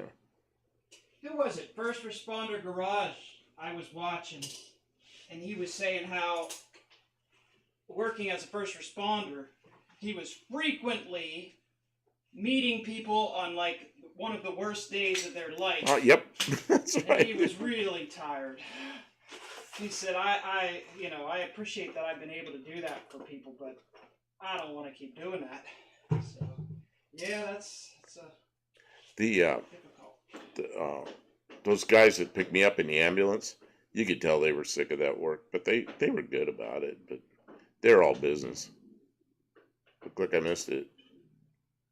Yeah, Kim welded up the frame 2 nights ago, and then last night she cleaned it all. You see where she shot some paint on there that's at least close to the same color as the car. And then and she sandwiched that. There's an inside piece and an outside piece, and it's quite strong. I did get enough video that I'll be able to make something Okay, to show people. and she'll make a video of it. And then she started getting the front end together last night because you remember we had the torsion bar out and all the brake lines off and everything. And she got that junction block back up and brake lines. She finished up. She had to replace one brake line in that flex line tonight, and got the steering linkage back together, and did all that stuff pretty much last night. The one brake line and the flex hose tonight. I don't know what she's doing right now. It's not showing what you're doing. Oh, I'm sorry. It's right. It's just showing a picture. I'm trying to figure out how to. Oh. That's a picture of the fender or something. Is it not moving? Oh, it is now. Yeah, I don't know where you're pointing it at. I'm pointing it at the wheels. Oh, what we're seeing is your knee. Oh, there's the wheel. Oh, the brake. Oh, you're getting the brake all back together. Struggling with something there with vice grips. Probably a spring on the self-adjusters or something. Yeah. Oh, yeah, that's how Chryslers work. Yeah, and then, well, the top spring's going to have to come off again to put the cable on. There is no cable. Well, yeah, there is. Where is it? It's missing. Exactly. It was not present. The cable has left the chat. Well, you're going to have to adjust those brakes like all the time. Okay. Or buy the cable. Okay. The cable goes from underneath the springs at the top around that, see that little trough thing, that cable guide? Would the cable on the rear brakes be the same as the front brakes? No. Oh, it could be. Yeah, because we took that rear end off. All right, then they are probably in a box in the Mopar cabinet of mystery. Dougster, headed to bed. I'm Good turning night, this all. off because I'm not going to be doing anything over. Okay, then I'll turn this off because you're turning that off. Dougster's going to bed. It's Saturday night. It's Saturday night, Dougster. What are you doing? Doug's headed to bed. He's got stuff to do. Let's see here. Buddy Carfano says, worst shop experience is you fix one thing and the customer claims you, oh, yeah. Oh, yeah, they claim we broke the other thing. Years ago, these cars were almost new. Datsun 240Zs, 260Zs, 280Zs. I don't remember which one it was. 260, I think. This woman came in. She's a young teacher at a elementary school, and this is not a new car. It's the remember the radiator hose? I don't know if you remember these. All the hoses, radiator hoses, fuel lines, everything. It was single layer rubber, and it had cord on the outside. And man, she brought that thing in, and it had some kind of a coolant leak. And I fixed it, but all those hoses, just crispy critters, man. You touch them, and you know they're just going to start leaking. I told her that. So a week or so goes by, she calls me up. She's madder than a hornet. Wants me to come over to her house and fix the leak. I get over there, and one of the fuel lines is leaking. Has nothing to do with the cooling system. So I took a piece of fuel hose and I fixed it, and I said, this is what the problem is. It's nothing to do with the cooling system. This is gasoline, and all these hoses need to be replaced. You got to take it to somebody that specializes in that kind of work. I fixed it for you, but, go get this done, because it's going to happen again. You burn your car down, But she was really angry with me. Because as far as she was concerned, I fixed the leak. You're a pushover. People. I fixed the leak, but now it's leaking again. You're too kind to people. Kim, I like to put one. Yeah, I didn't replace all of them. I replaced the one that was pissing fuel all over the place, so she didn't burn the car down. Kim, I like to put one shoe on, then put the spring at the bottom, then put the last shoe hold down on. Depending on the year and model, there's a bunch of different little things that I've learned to do on these different kinds of brakes. These ones are really simple, and it's missing pieces. I'm just going to put it back together because it works. Yeah, you just the self-adjusting. Right now, it's a manual adjustment. It's you know where that cable goes? It goes from the top. There's that little. Yeah. Cable I understand how a goes, self-adjuster works. But there's also a little spring that's supposed to go on the bottom of it. It's missing. All the excess, everything but only the absolute minimum of hardware is present. But that's okay. It worked before. Do you think that? I don't know if those cables are the same. You might be able to steal a cable off that other one. That other rear end that's out there. No, I just looked. Oh, there's no cables? They did the same thing on all four corners. We don't need these cables. I think all the self-adjusters were defeated. Yeah, because there's a box of parts that's just some springs. So the rear ones are Ford. They'll probably self-adjust, but the two front ones we're going to have to pay attention to. Yeah, when I looked at the Ford stuff, it was all there. And it looked like somebody had put rebuild kits into them. So... Yeah, because we got a Ford rear end under it. We have quite a few people hanging out. Thanks for being here, everyone. We appreciate it. I'm just working on some brakes. We're getting max headroom again. Oh, we might have to turn the... that's bad. Turn the little fan on. Just plug it in. Plug it in. That's this one? Yeah. See if that comes on. This computer that we're running on is sort of at the end of its career. We're asking a lot for end of its career. Yeah, this computer's at the end of its career. We were asking a lot for it to ever work. Kim herself adjusts them. That's right. If I were smart, I'd get a really good look at. I'd take a picture. I'd take a photo so that when they were out of adjustment, I could stick a screwdriver in there without disassembling it. I have a tool. I have a brake tool that you just go in there and there's a hole. There's a hole to do that. Yeah. I remember. We got to put the bearings in. Cars that had no. You want to help me knock the races out? You can't knock the races out. I can, but do you want to help me? I'll bring the vise over. You want me to? Device. Well, so you have a workspace to knock the races out. I always did it on the floor. Okay. Well, do you want to work on the floor? I'll bring the floor over. It's just one whack with a big old. I will bet you money that it's going to take you more than one whack. 2 whacks with a big hammer. How many whacks is it going to take? Here we go. You can pick the hammer. And now I'm going to beat the shit out of it for half an hour. You're going to be beating on it and beating on it and beating on it. There's still self-adjust. Yeah, okay. Jim has to not wake the dog, or the dog will make him go to bed. Oh yeah, turn your sound down. We're gonna start whacking with a hammer. Tim's dog. Tim's dog will wake up and give him the look, and then he's got to go to bed. Dog's like, "What are you doing up?" All right, I made a brake line. Excellent. We're gonna have to bleed those brakes too. Mark the backing plate where the star wheel is. Oh, in the direction. Oh, so I know which direction it goes. You know what? There's a plug in the which direction? I know which direction it goes. It always goes in the correct direction. Well, because we know where that self-adjust. I know which way it goes. Yeah. Yeah. And there's a plug in the side that it's not in, and then there's an opening in the other hole. So. Okay, so you want me to get a big ass or big punch and a big hammer, and I'll try not to hit my hand. Okay, guys, we're gonna take 1 minute to acquire all the supplies, and then we're gonna punch the races out of this hub, but you'll get to see us doing that. Where's the hub? It's already off. It's been off the car for a week. I don't know. I gotta find it. You gotta find the hub. So, but you'll be back. You just need to find a hammer and a punch. Do you want a bigger hammer than that?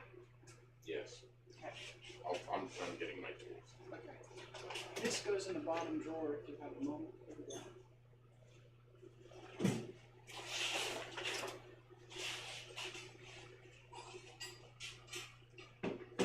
Here's the big brass hammer. You want that one?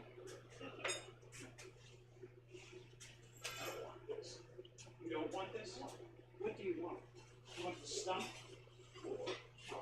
Well, they can't see the floor. I gotta get you a Can hold the camera where they can see the floor. Where's the hub?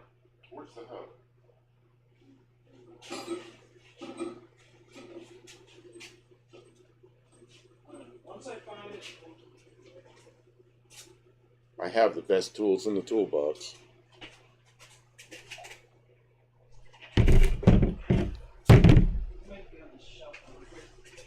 Oh man. That's what I was saying about blowing this car apart. It was so many parts. I was just like, where do I put all this? Above three swings will do it. 3 licks to the center of a Tootsie Pop. Okay, so set it down. What about here. on this bucket? No, that'll absorb all the energy. All the way on the floor. It's got to not move. It's got to not move. Just set it down. Can you get that grease seal without Okay. messing it all up? Put this on the car. Hang on. I know how. Okay, you know how to do it. Yeah, I just watched somebody else show. I just watched Dee Dee Speed Shop show us how to do the thing. Where you put the nut on, I'm gonna put your oops. Oh, you turned the camera off. Okay. I was gonna put it so looks like the startings of a short. It might be. And then you try to slide it off, and it just takes the bearing and the seal right off. Just give one big pull, and it leaves the bearing and the seal on the. It's 2, 3, 4, 5. What's wrong?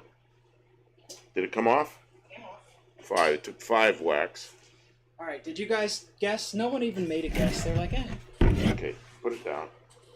But well, all That right. side. That side. No, the side you just turn it over. So don't start whacking till I get the camera over here, because they want to see. Jeez. Don't whack. You have the camera. See. They want to see. They wouldn't even be here if they didn't want to see. I say it takes 8. But I am a Debbie Downer. Debbie Downer. What is that? Are you ready? No? Yes. Now. There's one. I think I got it. I'm not sure. I did not.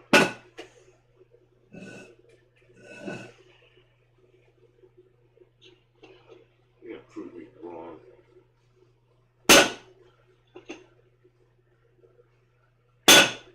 Why isn't it coming out? Ouch. I hit myself. Works better if you hit the part. It's not even moving.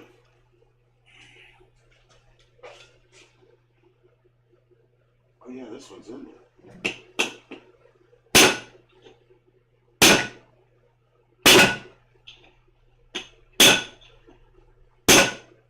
Man. It's been in there for like 100 years. Ouch. I hit myself again. Well, I was wrong. It's going to take more than one whack. Everyone lost because we all guessed too many.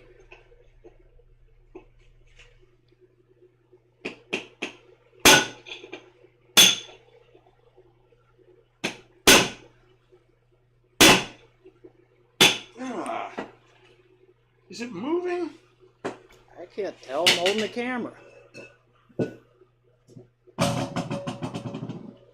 You're knocking all my good dust out, though.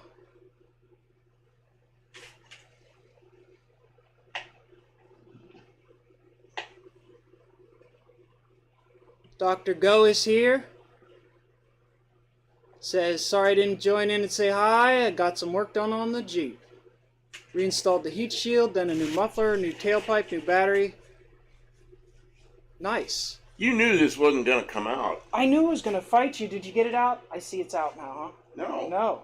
Did it move, though? No, I wiped the grease out. Well, the grease is there to make it move. All right. I appreciate you trying. I know it was going to be difficult. It's been seated in there for a century.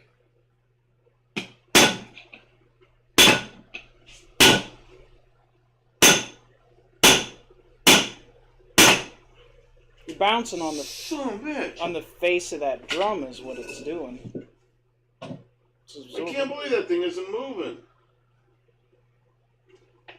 It's not moving. Usually I just knock them out. What the heck?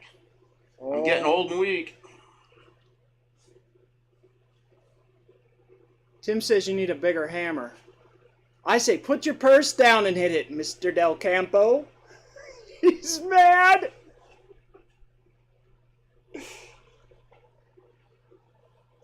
I suppose we could put some You in need there. a block on the center so that it's not I springing off the suppose we could drum. put something in there and use the press.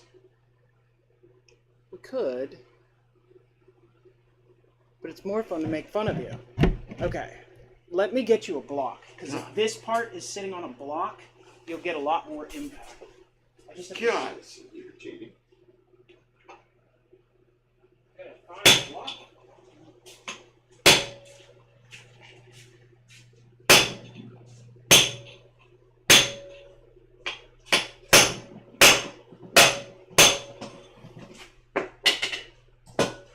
There. You can use this, I can't believe it. What's that for? so that you're not, because right now you're springing on the I'm drum. springing that whole drum in, I guess. Oh, that's gonna tip all over the place. Maybe.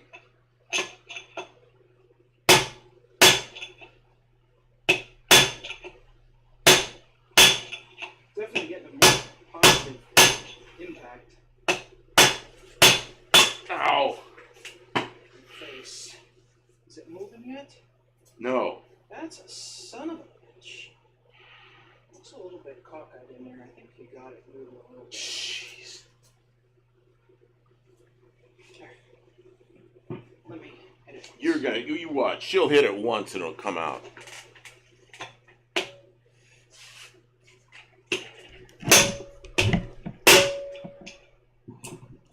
Well, you loosened it for me. That's all I can say. You hit yourself.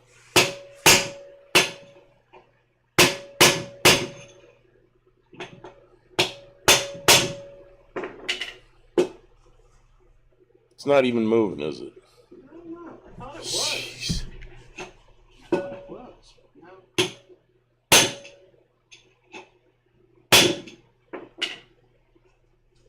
Dr. Go, I think I'll go clean up and give Buff some time to ponder the next best way to do that. Good luck. Man, he's leaving already. We already got him bored.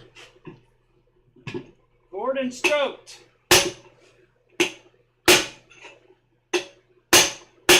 Oh, that sounded like it one moved. Sounded like a move, but I don't know if it did. I can't really tell because there's so much freaking grease on it. Yeah, there's a lot of grease. I tried to wipe some of it out, but there's still a lot there.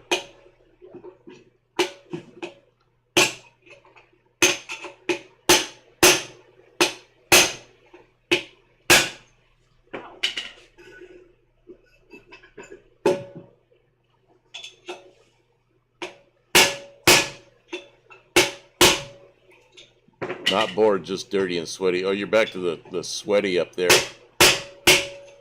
At this time of year was the non-sweat time up in Wisconsin.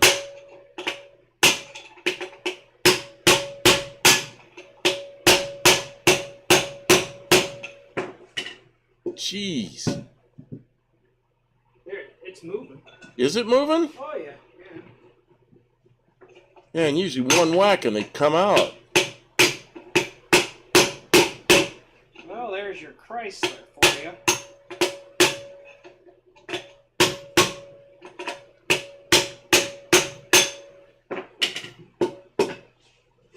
Alternate sides of the punch. Yeah, she's moving around.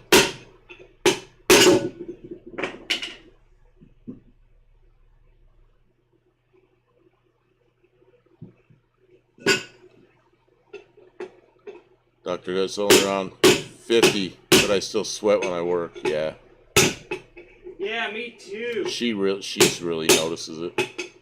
Hot flashes. Oh, there it is. It's out. It fell out? The last one it popped out. See? Came listening. Why was it so tight? That was something else. Oops, okay, up. A no good race. Now you only have one more to do. The other one should go easy. But the other one will go out to the end. You know what I mean? So you have to have it on something. So covered in grease, I gotta get rid of this greasy junk. Kim did the work for me. You know what some of the problem is here? What? See in here the way it's machined, there's two little places where you can hit. The rest of the place you hit the hub instead. If you don't hit it in the right place, you're just hitting the, it's not going to move. You got to hit the race. Slides off that. No, look. Okay, well, I see it. See I it? see it. Okay, what about, yeah, where bottom's out. What about the other side? See, it's gonna hit. You're gonna hit. It's not gonna be all the way out, and it's gonna be hitting the edge. I know.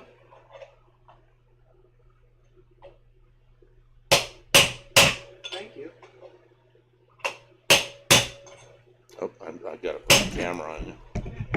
Okay. To me, this is not very compelling. Not very compelling video. Well, I guess it's not like National Geographic or something, but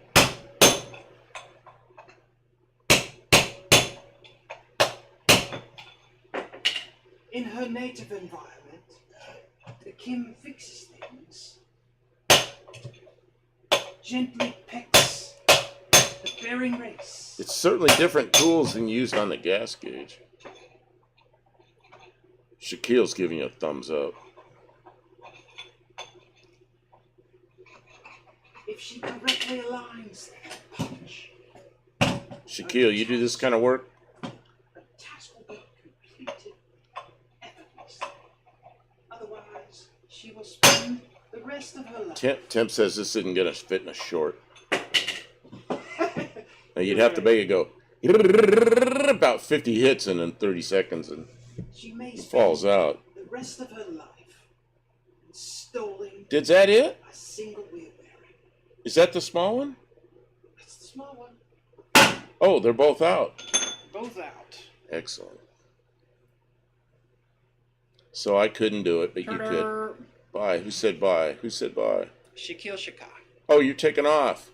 Okay, well, thanks for coming in and spending some time with us. Take care. Okay, let's see here. I think I put that back kind of where we were. What's the tears for? Kim, interpret. Laughing. Oh, laughing. That's laughing. She's Okay. died laughing.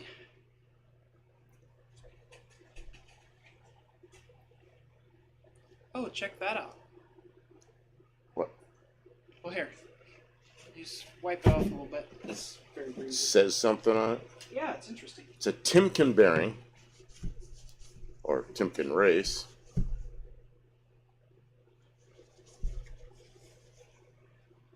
That's not the part that's most interesting. That's not the part that's interesting. Well, it's not the most interesting part. There's a part that comes next. Keep reading. Oh, Read on, my friend. Timken LM 11710 made in France. Isn't that neat? Bearing race is made in France. Timken made in France. Did not expect it to be made in France. If you'd have asked me where I was going to find that it came from, USA is what I would have thought. An old original. Well, it may not be original. We don't know. It's a Timken bearing anyway.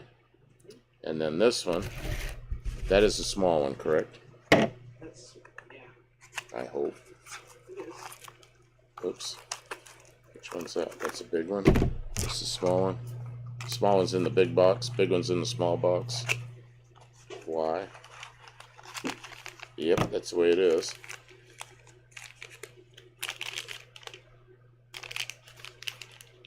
It appears to be the same size. So this is, like I said, the big bearings in the small box. Small bearings in the big box. Do they both come with the race and everything? They come with the race and everything, yeah. Where's this one made? Made in nowhere. That's how you know it's good. They won't even put their name on it. Yeah, there's a salad dressing I like that's no carb salad dressing, and the guy's got his face on there. It's, you know, if somebody wants to put their picture on their salad dressing, you know that's got to be good. They take responsibility for it. And you know what? It is good. It is. It's good dressing. You always want me to buy it, so it must be good.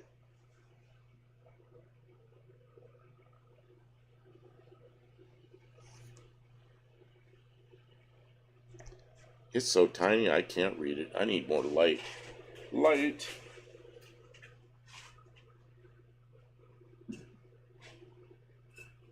Oh yeah. Chinesium. Well, I mean, I knew it. I only paid $6 or $7 for it. Duralast. I have tools that say Duralast on them. As long as it's not torn up, it's better than those ones. That one. It was torn up. Yeah, it was shredded. It was making all kind of little sparkles. You could make metallic paint with it. There was a lot of it too. Not Kim, you know this car's going to be pretty nice when we get the engine back in. it was already getting together pretty good, and now we've gone Well, through it again. the biggest problem on this car was that frame rail. It was rusty, and we knew it. That's fixed, and it's all back together under there. You know, now it's just a matter of mechanical work. Put an engine in. It feels good to be this far back together. I was really worried. Well, we said we were going to do the aluminum car first, but this really needed to be done. It'll get done. It's getting done quickly, so then we'll do the aluminum car. So that's how auto shops are. You just end up doing what you got to do, and it doesn't Whoever always. pays the best. It's not always in the order you want.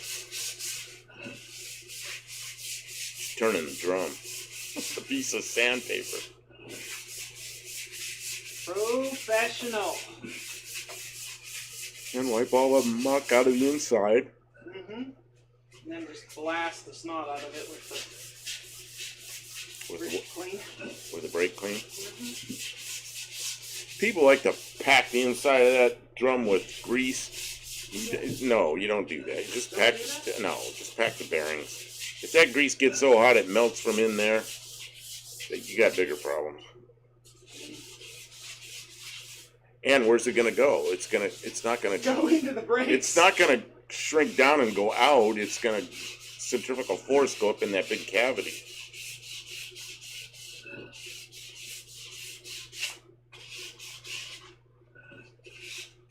You're sanding the surface where the shoe goes? Yeah, I'm just giving it some Okay. scuff. Giving it some scuff.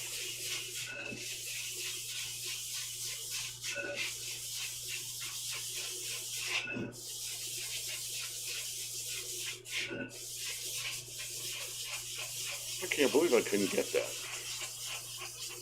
You were hitting it in the wrong spot. Yeah, I know. There's those two places. I know, but I didn't know well, that. they can't see. Can they see it? See, it shows what an idiot I am. See, it's like egg-shaped. Let's see. In there. Yeah, it's egg-shaped. See, there's two spots, and those are where you have to hit. And there was all that grease, so you couldn't see those spots. So I'm whacking So on he was hitting on the See? The outer cast iron, not the race. It's a 66 car, and here I am learning something about it in 2024. Well, why would you know that stuff? Well, because I'd worked on brakes a lot back then, but I don't know. I just probably never put a bearing in one of them. I don't know. Or I don't remember, but I think I would remember that. It's been ages. Or the other possibility, I was lucky and just hit the right spot. There you go. That's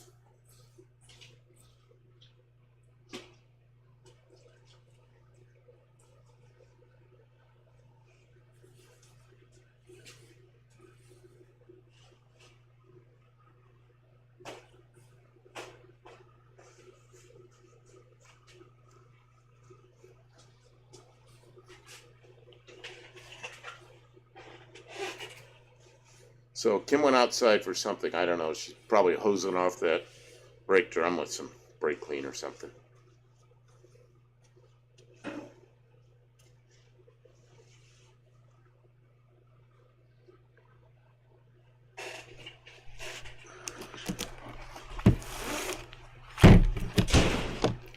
big bearing, scissors,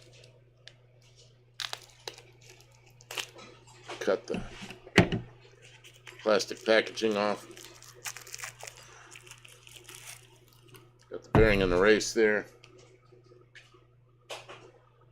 Kim, what grease you using? Do we have any of that red grease? Yeah. You using that red grease? If I can find it, I am. Yeah. Okay, yeah, then just, if you're right there by that cabinet, Are you going to pack it? I'm going to pack the bearing. Well, I got to do something after failing at something else. I don't want to be a complete failure. Only a partial failure.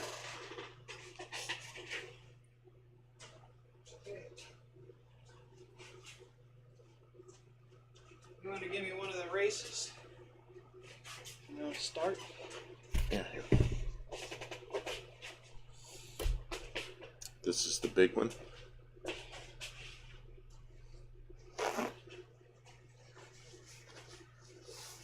They aren't proud of themselves. They don't put where that's made like the French did. They don't want you to know.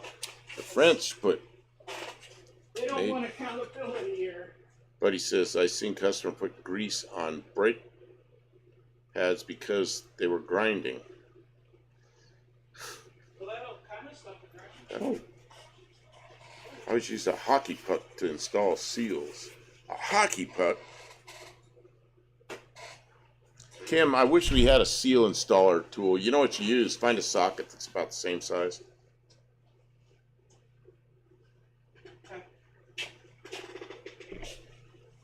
This isn't the stuff I was looking for, but it'll work.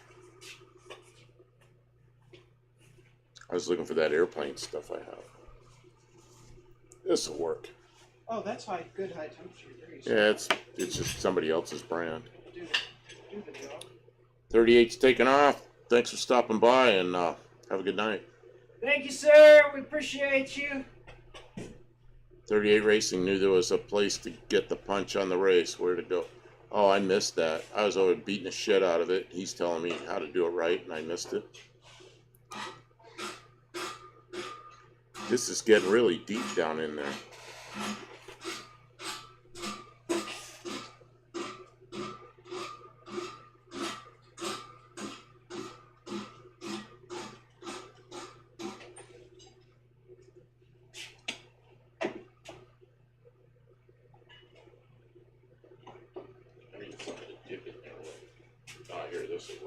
There's wood spatulas if you want to just use A spatula shim. from Spatula City. Here we go. Use a wood shim. They're up there on the shelf right. I think this will fit. Okay. This will fit. Just got to clean it off. Good. Yeah, 38 Racing is telling me how to do that all along, and I was like, Ignore them. well, I wouldn't. I was looking at the hub instead of looking at people that knew what to do. We had our nose in the job.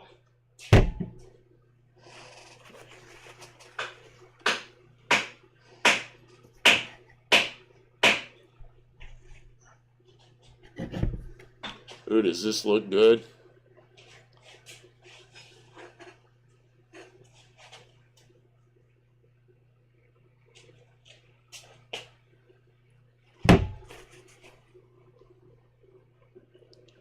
And you gotta mash this. Oops, how do I do this so you can see? You gotta mash this in until it comes out the other side. Oops. Boy, this is old brown wheel bearing grease. This should have been repacked. Jeez.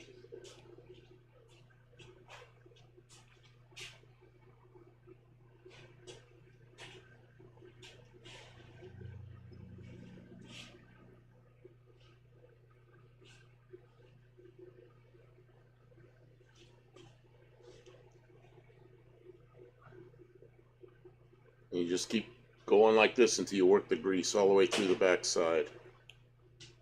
That's how you hand pack them. I wish I had that packer. That was a much easier and cleaner job, but this works quite well.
Then what I do is after I get it all so I can see it all squeezing through the backside, is I put some grease on the front side of it. Set it somewhere clean, like on a paper towel. Big goob of it in the middle that doesn't belong there.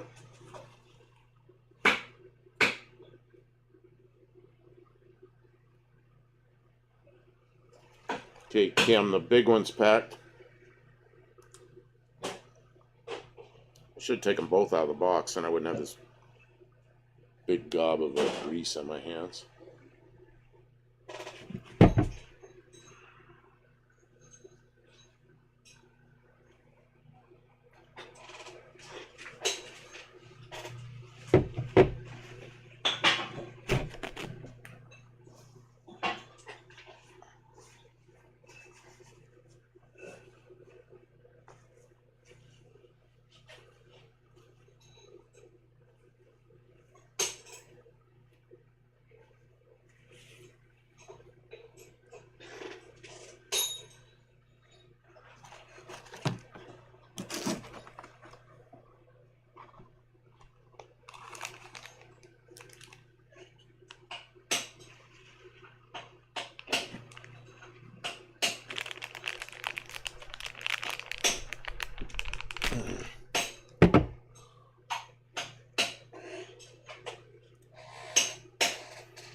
Oh, you got the race over there? Yeah. Oh, okay. I thought I lost the race. You lost the race.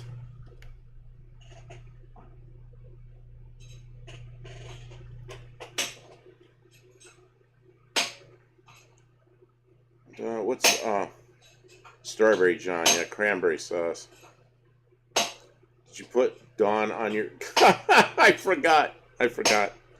I don't know if I'd want Dawn in the bearings. But, let's see here. What's the worst safety hazard you've seen pulling in the shop? Man, I saw a Volkswagen bus come in the brake shop one time. And this is when all the hippies had all the Volkswagen buses and everything. And it had no brakes. It had no pedal. Pedal went to the floor. And the no handbrake. Handbrake didn't work. And it was full of hippies. And they got caught. It was in California. And they got caught in one of those California Highway Patrol inspections. And no brakes. They made them have it towed to a brake shop. That was pretty bad. What else? I saw one. It's a '56 Chevy, and this was not all that long ago. A '56 Chevy panel truck that had the front spindle. The bearing was so bad that the spindle got hot and the spindle bent up like 90 degrees. Oh. And then the wheel wouldn't come off because the spindle was bent up far enough. So that's what held the wheel on. It was drum brake. It could have just come off. Oh, you can see the texture from the grindings on this race. Okay, well, yeah, don't get that mixed up in that. That one right there is, oh, you're too close there. The that bearing right there, You can't see that it. red bearing right there, Yeah. that is, don't take that. I need this. Oh, okay, yeah, put it in. Okay. I thought you were gonna go mess with it. You're actually gonna install it. And I'm putting grease in your outer bearing. Thank you. These are small, aren't they? Yeah, the darts are known for having tiny little bearings. Little bearings.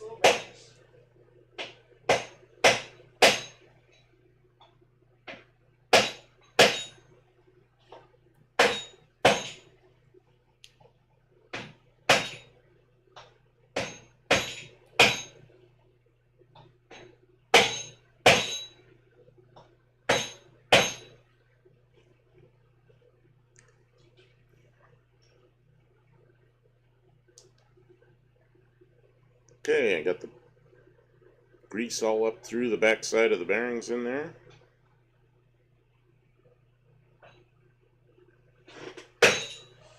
Okay, Kim, both bearings are ready. It's got a little goo on the inside. I want it out of there. I'll let her just stick it on the spindle. It'll come off.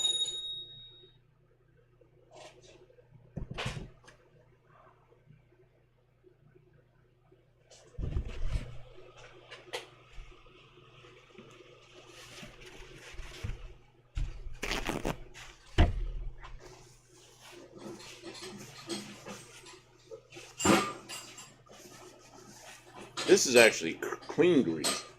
Clean grease, yeah. Not grimy grease. Still's not real comfortable.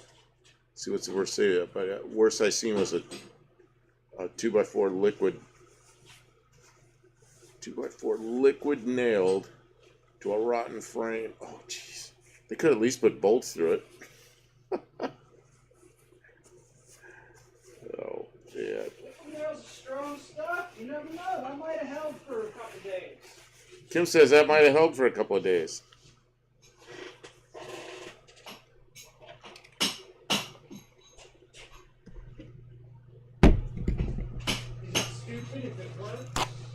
Okay, I'm going to cover these bearings up so no dust, dirt, or anything else gets in the fresh grease. Okay. I'm trying to clean. I'm just telling everybody what I'm doing so they don't tell me, oh, you should have covered them up.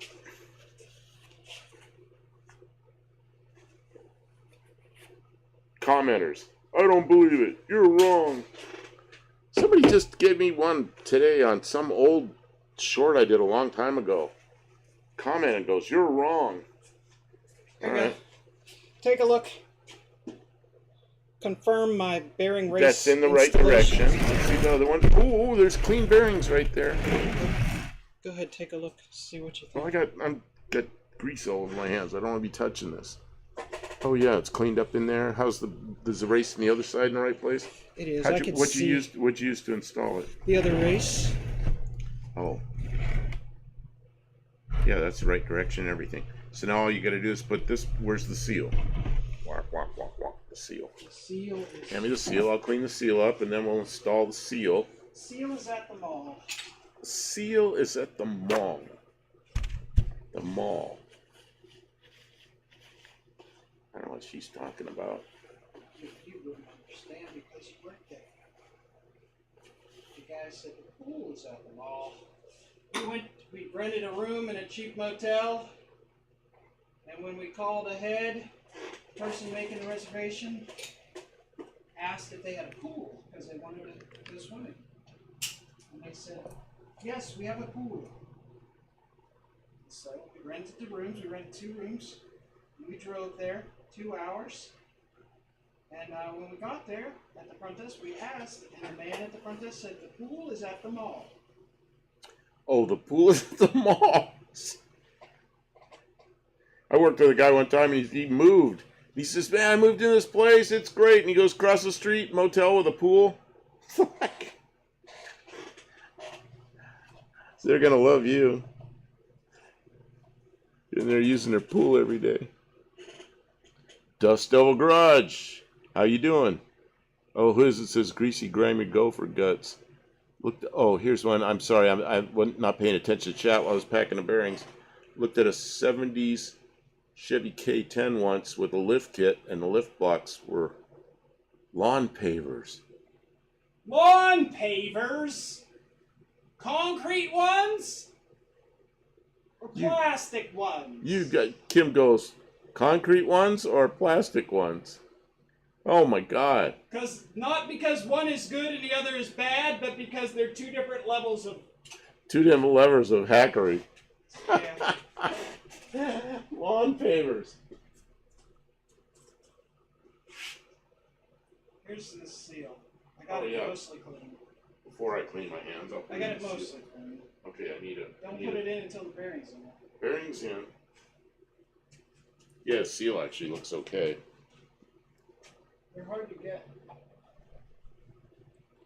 Kim, do you have a little hammer? Something that I can... like my favorite little hammer I saw down there on the floor. This one? Yeah. Wipe it off. Tap the seal in.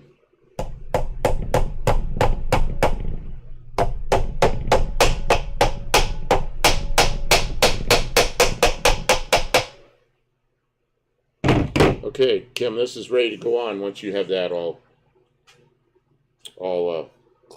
the spindle all cleaned up. This can go on. Okay. And the outer bearing's packed. It's just waiting for you. Sounds good. I have to tighten some. I have some works to do here. Okay, then I'll. Ooh, something smells. What do you got going down there? Hard. Doesn't smell. I don't know. What are you eating? Lacquer thinner?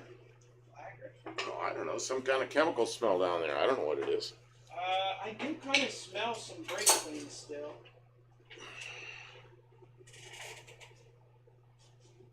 Were you cleaning with that bad gasoline again? That stuff that didn't smell like gasoline that came out of No, not Sean's. today. It smells like brake clean.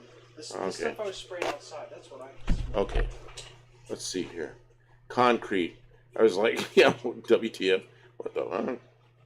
Concrete lawn pavers for lowering blocks. I mean, I guess That's like.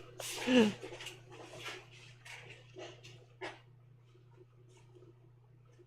an idiot. Perfect.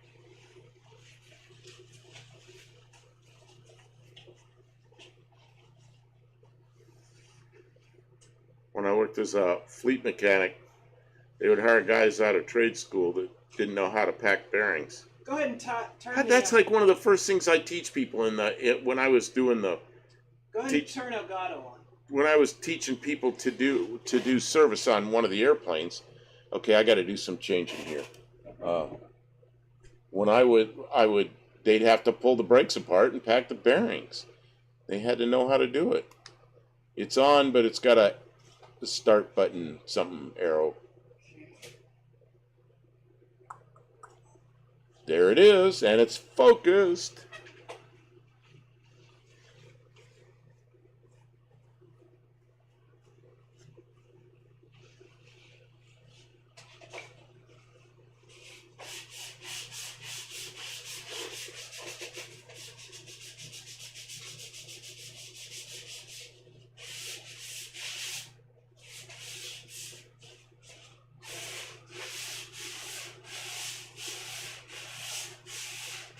Refinishing the shoes. Yep. Fully refurbished. Good as new. I'm re-arcing. Buddy Carfano says, old guy I work for said, don't fix your car at Home Depot. Although you know what they have at Home Depot now? They've got just about all the automotive oil and oils. You know, you can go in there and buy enough to do your oil change. I don't know if they have filters. They have batteries. They have batteries? Yep. Okay. Plus, yeah, these guys had years of student loans to pay off and didn't know how to pack bearings. What the hell? That is the whole problem with student loans. I'd say that's the whole problem with our education system, and that's why it got so expensive. Because there's so many student loans there's so many student loans available that schools, all they want that student loan money, and education is kind of taking a back seat to that. Exactly. And that's really sad. I knew guys that had, the day they started work, engineers, the day they started work, they owed so much. They owed more money than they owe on a house. It's ridiculous. And we made sure, I tried to pay my oldest son's way through school, and it was going to be a struggle, but I got to turn this a little bit. Oop, wrong way. But we found some scholarship money and everything, but he didn't want to do it. He enlisted in the Army. But he's done real well in the Army. He's Special Forces guy. He's been in 24 years. He managed to get his bachelor's degree while he was in the Army. And now he's working on his on a doctor's degree. So when he retires as an enlisted man, he'll have a doctor of education degree. It's like, wow. Okay, and he paid for it himself, and of course the Army helped pay for some of it. And then my other son, my youngest son, Actually, he was my stepson. My Click. my former wife, who was his mother, she paid for all his school, and he took out one student loan for, I don't know, 6 grand or something. I think he partied with it. Stupid kid, you know. At least it wasn't a huge amount of money, and he paid that off. But yeah, our kids got through without student loans. But I saw these guys; they're in their 40s and they're still paying their student loans off. Click.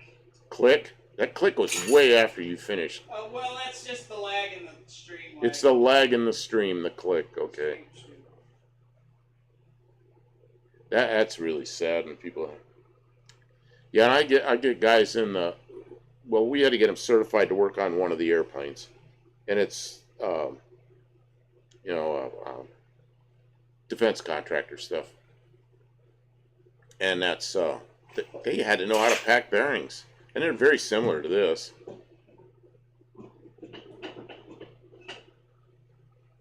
You got to change the. Oh yes, screw it out some. You know how to do that. I'm sure you know how to do that. Got an idea. Yeah, just get it so it just slides on, but you can still get it off. If you get it jammed so you can't get it off, good luck. I want to come over there and look at that before you.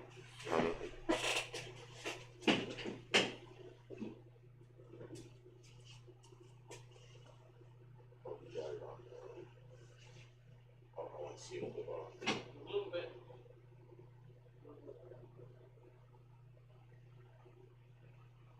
What are things holding the shoes? These things? Yeah. These are old school hold downs. Ah, those don't look anything like ones. No, I've never seen them where they were the original kind. They're old school. Yeah, usually have a little button thing on there. Yeah. All right, Kim, are you ready? Do you have your washer and your nut and everything cleaned off?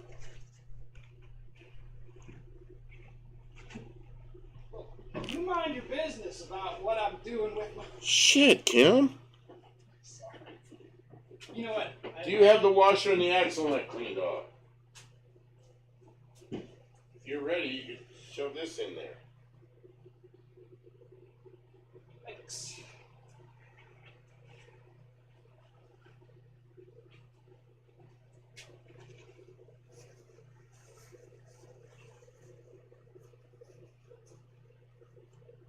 German torque wrench, good and tight. I'll put the hammer on there. Yeah, these guys. Oh yeah, okay, I already read that. I mean, we gotta teach him right. Somebody gotta fix our cars when we're too old. Can't just say, well, the hell with it. Somebody's gotta teach him. What do you think the factory torque specs were for on those bolts? I bet there weren't any. Ford was the only. We used to laugh because Ford had torque specs for everything, but I don't think the other companies did. Tight as you can get them. I think they had torque specs for important stuff like head bolts. When you start getting into aluminum stuff and stretch the heat, Oh well, yeah. Then stuff, then you need it. Mazda rotaries like that. All those big tension bolts hold a stack of stuff together. That's all stretch, bolt stretch.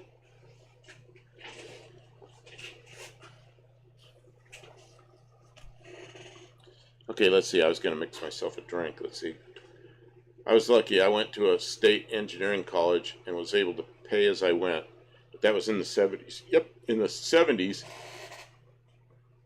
I went to a community college for one semester and ended up.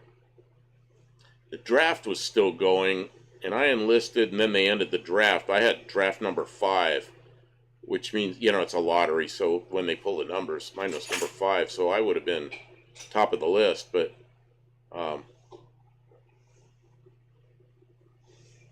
yeah, Kim, tighten the crap out of that, and then loosen it up and then adjust it right, you know what I mean?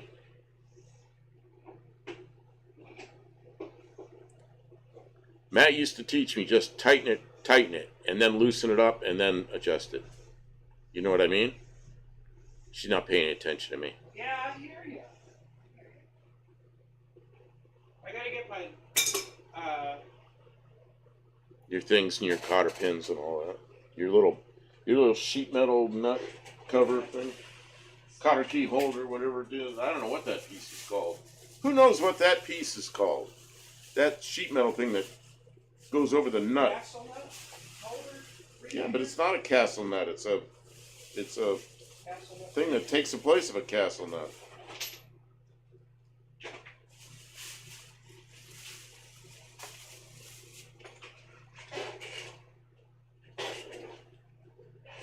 Yeah, that thing. What is that thing? Anybody know the number of that? I was number 243 in the draft lottery. Wow. Oh, you're an old guy like me. Yeah, I was right at the end of it. They ended the draft actually before I would have been drafted, but I was in the Air Force by then.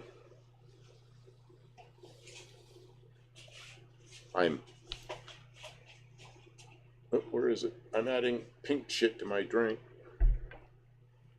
What is this stuff? Dragon fruit. Dragon fruit flavor.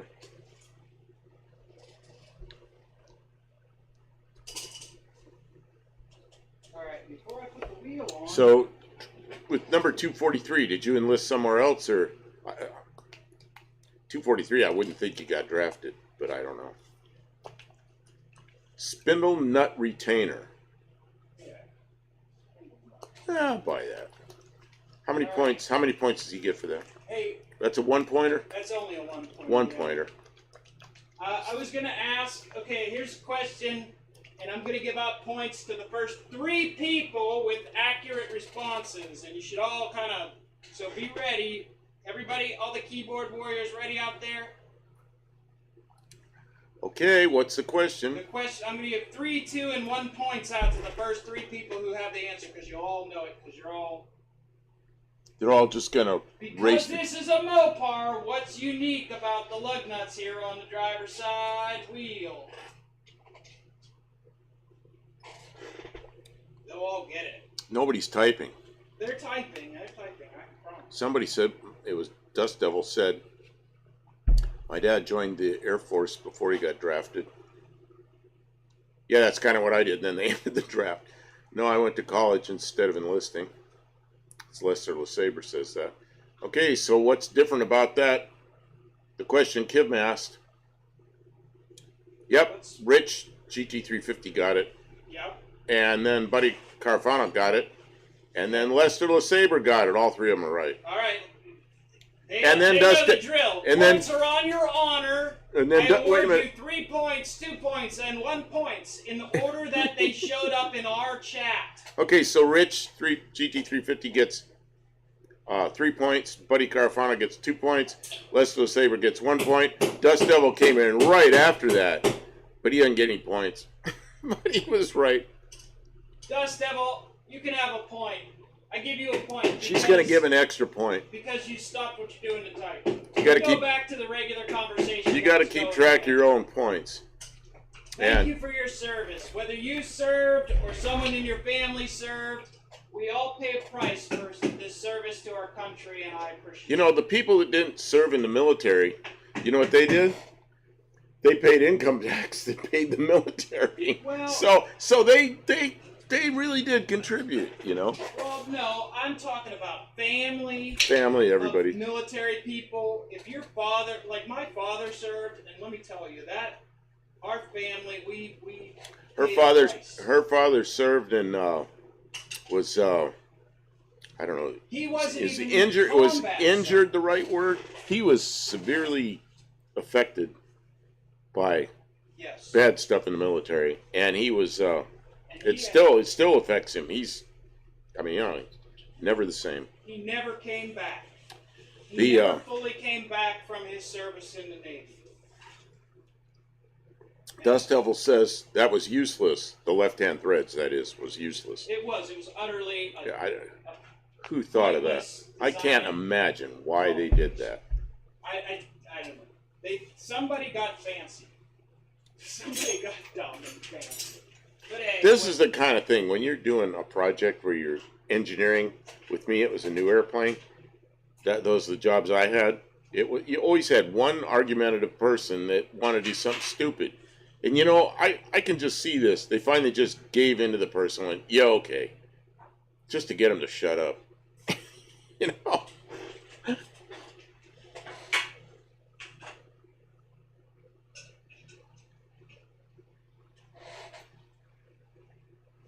I don't know. You think that's the way it went down? I don't know. I've been in engineering projects where you just finally just give up with somebody and let them have their way because it really doesn't make any difference. That guy's gonna get fired for wasting money. I don't know. Well, and that's the thing. Things like that cost a bunch of money, you know. Yep. But with the number of cars they built, I don't know. It's still like twice the work, the way I look at it. Twice the inventory. Just imagine the other car makers were like, You know, what? you know how ridiculous it gets? Man, I want to tell stories. I want to tell them somehow or it doesn't give stuff away. But I was working with some Hey, people. I'm turning this off for a second. Okay. I was working with people that were European. And we were working on a project. And of course everything was metric. And in this shop we had, which is an enormous thing with, I mean, 26,000 square foot parts department. You can imagine pieces and parts for airplanes, many airplanes, big airplanes, small airplanes, anything. Anyway, this one thing was European, and we had to use Loctite 242 on one of their something they were doing, and they insisted that the Loctite 242 they wouldn't use ours because it was in a SAE bottle. We had to have the bottle that was measured metric, and you could get the Loctite either measured in grams or in ounces, and all the stuff we had in stock was in ounces, and they would not use it. They demanded the metric, and we had to get it for them, and it doubled our inventory of Loctite. Just That's the stupidest thing I ever heard. and then you wonder why I get mad at Europeans demanding something that's metric. Yeah, I don't care if the stuff's metric or not, but don't do that. It didn't help anybody do anything. It just cost somebody a bunch of money. Cost the U.S. taxpayers money is what it did. I guess it was a defense contractor thing. How many people broke studs off in the day because, yeah, they did. I know people that did. Made more work for the dealer service department. People made them tighter.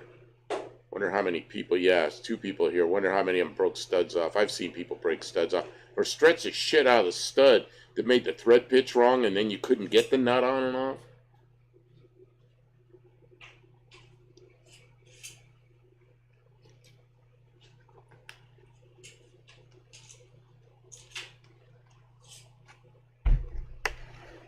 Oh, I've always thought that some engineer just wanted to get his way and finally did. I had a friend that I was in high school with, and he got into automotive design. And I mean, he was really deep into it. Worked for Saab for a while, and then worked for Honda in Southern California, where the design studios were. And he was involved in a lot of the designs of cars you'd know well.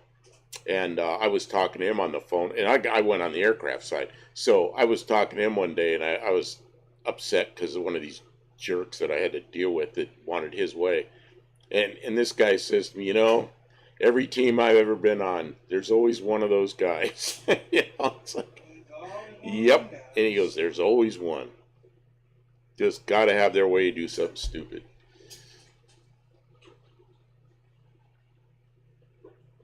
And that's why I kind of thought this was one of those. Actually, I think he led the design team on the original. What's that? Didn't you say CRX? CRX, the little 2-seat Honda. Back in the 80s, there was the first CRX. I think he led the design team on that. And then the one that was what was the one? It was an Acura here and a Honda everywhere else. The one that looks like a Ferrari. The Acura. what did they call it? It was a little two-seat mid-engine car. I mean, it was as good as a Ferrari. What the heck was that thing? NSX? NSX, I think. The original one. He was on that design team as well. Hey, could you, How many people? Okay, wait a minute. Tim says the new impact wrenches would probably just snap them off. Yeah, that's right. My impact wrench would, I bet. The idea back of using left-hand threads on left-hand wheels is to keep the wheel rotation from loosening the nuts. It's vital with a single big nut. Well, yeah, unless you have some way to hold the single wheel nut. Yeah, of course, like knockoffs or something. Yeah, but on lug nuts, a right-hand nut on a left wheel would work loose because of inertia. Every time the wheel started to roll, there'd be loosening twist. Yeah, that would be the yeah, with a knockoff. Yeah, of course. And the knockoffs that the British used to have on there, they had like do and undo. You whack it with a hammer with a big brass hammer. Yeah, NSX. Yeah, he was on a design team for the NSX as well. He's a pretty interesting guy to talk to now. I talked to him one day and I said, I watched Chip Foose. See, after he worked for Honda, he was an instructor at the Art Center in Pasadena, which is an automotive design center. And I called him and I said, man, I watched Chip Foose last night do a new front end on a Cadillac, and they did it all with clay. They did it all with clay, and they pulled fiberglass molds off the clay. And I said, I never thought about pulling fiberglass molds off of clay. I pulled them off other stuff. And he goes, oh yeah, Chip Foose. He goes, he was one of my students, but he didn't get into auto design. He got into hot rods. And to my friend, auto design means working for the big companies designing cars. And his feeling that Chip Foose didn't get into auto design kind of made me laugh. Because as far as I'm concerned, Chip Foose is a great auto designer. Auto design. Okay, Kim, what did you want? I want you to switch it over to 100% Elgato. And okay, we're going 100%. Over here and give me some 100% to another camera. And then come over here and pump the brakes for me a little bit. Okay, we're on. We have a blank screen. Okay, wait. Oh, it's up. Okay, I'll go back. Hold on. Okay, I'm to a split screen. At least they see something, not black. As being off center, the nuts are lighter, so inertia has less effect. Chrysler, Rambler, and Cadillac stuck to left-hand threads on left wheels. Yeah, I can't imagine why. Can you see it now? No, nothing. Okay, can you restart the Elgato then? Okay, let me see if I can remember how to do this. Oh, Kim, what do I do? You go down to the lower left. Properties? And you go to Elgato Raw. No, I go to Elgato left. Here? No. Oh, that'll work, but no, you don't have to go there. Okay. I'll go to Elgato Raw. Elgato Raw. Yep. Now, click on the little gear. Properties? No. Oh, yeah, properties is the same as the little gear. Yes, properties works. Now, deactivate. Oh, yeah, deactivate, reactivate. Reactivate. And then close this dude. Okay, and then you want me to go at 100% Elgato camera. Yeah. Dr. Go just made it back. I'm sorry, I'm not paying attention to the chat Major very well. progress has been made. We're bleeding brakes now that we have the bearings bearings that's why installed. you need me? I'm the gas pedal pusher that's actually a brake pedal pusher. Oh, wait, I can't read that. You're swinging my thing away. Well, that's because you're going to be NSX, besides being off-center, okay, maybe it's their way of knocking on wood. Now some models have switched to all right-hand nuts. Just made it back. I assume major progress is made since I left. Yeah, we got the wheel bearings packed, new wheel bearing, 2 new wheel bearings up front. Kim got the brakes all together, drums all clean, all that's all together. You can't see that because it's inside. I don't know. She wants to bleed brakes. So I have to go away from the screen. I'll try. I don't think I can read it from there. But I got to get in the car and be the pedal pumper. Yeah, you're the pedal pumper for a minute. Now, I don't want you to do any of that fake pumping. I want you nice, slow, long. Okay, are we sure we're full? Yeah. Okay, check. Because I don't want to be pumping air down here. You know that. I'm smart. I'm used to working with a bunch of dummies. I tell Kim something and she always already knows it. Not always. Okay. Okay. I'm not in yet. That's okay. Okay, are we on stands? Is this thing stable? It's stable. Kind of stable. Yeah, I cannot read the chat. You Okay, cannot. I'm ready. What do you want me to do? Okay. Gradually push the brake pedal towards the floor. And just keep going down until when it hits the floor, let me know. Halfway.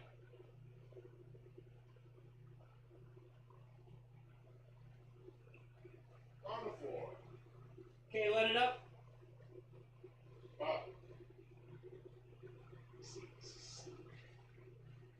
Can anybody hear me? I don't know. I can't read the screen, so I don't know. Don't worry, they know what we're doing. They can see us. Okay.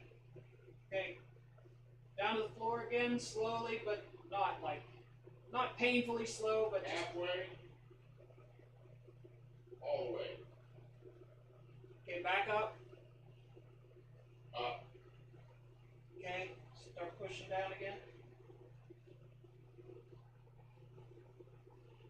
Down. Up, Up. down,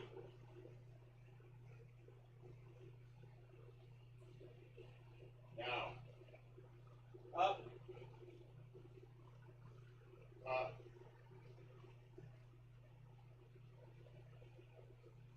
Check the mask. No, I'm getting fluid. I'm just starting to get fluid. Go Yeah, down. I mean, I'm emptying the mask. No. Go ahead.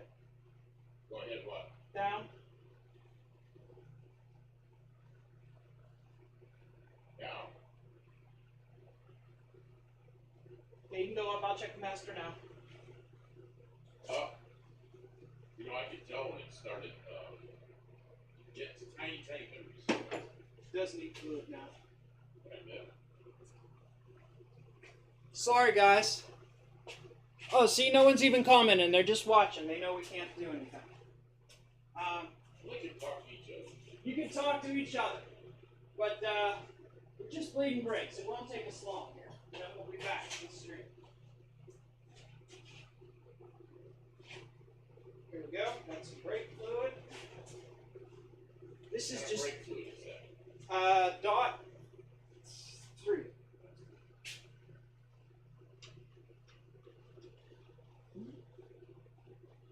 Reason I ask is that I have aircraft brake fluid around here that's not. No, this is compatible. This is compatible.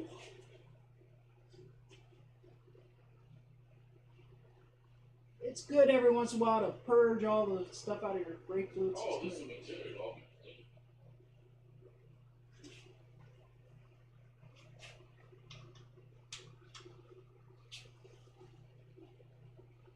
Is the top on it? No, This little shoot brake fluid straight up off the top of that. we don't want that. I'm going to stick the top on it for a second.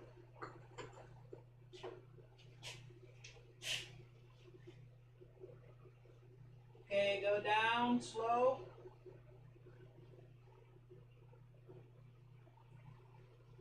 Down. Up. Up. Okay, that's it. The whole system has fluid in it now. Yeah, but you gotta bleed the rest of it, you know, I know, so I got to bleed from the back now. And we're not doing that tonight. from the underside.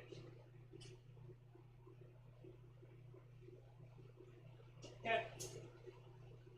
Go ahead, you can go back to the street. Oh, really? Yeah, I'm not doing the whole brakes tonight. I just wanted to Oh, get I thought you were doing the whole brakes. no, I just wanted to get it so that there's fluid in this front line. Because now there's fluid in the block and there's fluid in the line from the Yeah, but thing. you could do that side, you'd probably be almost there. I gotta do the whole thing because I had to take all the lines I know. apart and there's a big gap of air in the line that goes to the back, so it all needs done. All needs to be done. All needs Okay, so I can swing the chat back to where I sit. Kim, something's leaking. what's leaking, Kim? Brake fluid's leaking. She got a leak. I probably didn't tighten something that needed to be Something's not tight.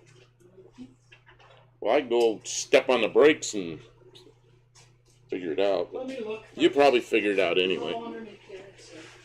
probably Okay, let's see here. last one I put it. Okay, maybe it's their way of knocking out. Just made it back. Oh God, we're just like right back where I started. Nobody was talking. I was working alone in the garage, so in addition to having the rear tires of the Jeep on ramps with wheels chalked and brake on, I also set up 4 jack stands for rear axle and frame. Oh yeah, and he says we can hear you. Yeah, I was inside the car, which you can see is over on the other side, and the window over here was closed. So, and I did something with my fingernail. Were you able to swing the monitor back where it needs to? Yeah, I got the monitor back where I can see it. Okay. Why do some brake drums have spring around the OD and some do not? I think that is an anti-vibration thing because drums they can really sing if they have some resonant frequency, and I think they put that on there to stop that. And aftermarket ones don't have them on there because cheaper. Well, maybe they don't have them on there as cheaper, or maybe I would guess it's cheaper. Cheaper. The manufacturer has to put them on there because they don't want you to come back, so they put them on there. But now they don't use them as much because disc brakes. And we had a drum lathe, which you can imagine what it looks like. It's you're supposed to be back to the other view so they can see. I'm sorry. I got the wrong view on. Jeez. There you go. Jeez, I'm doing it wrong. Darn it! Leave it up to Kim. Come on, Buck Del Campo.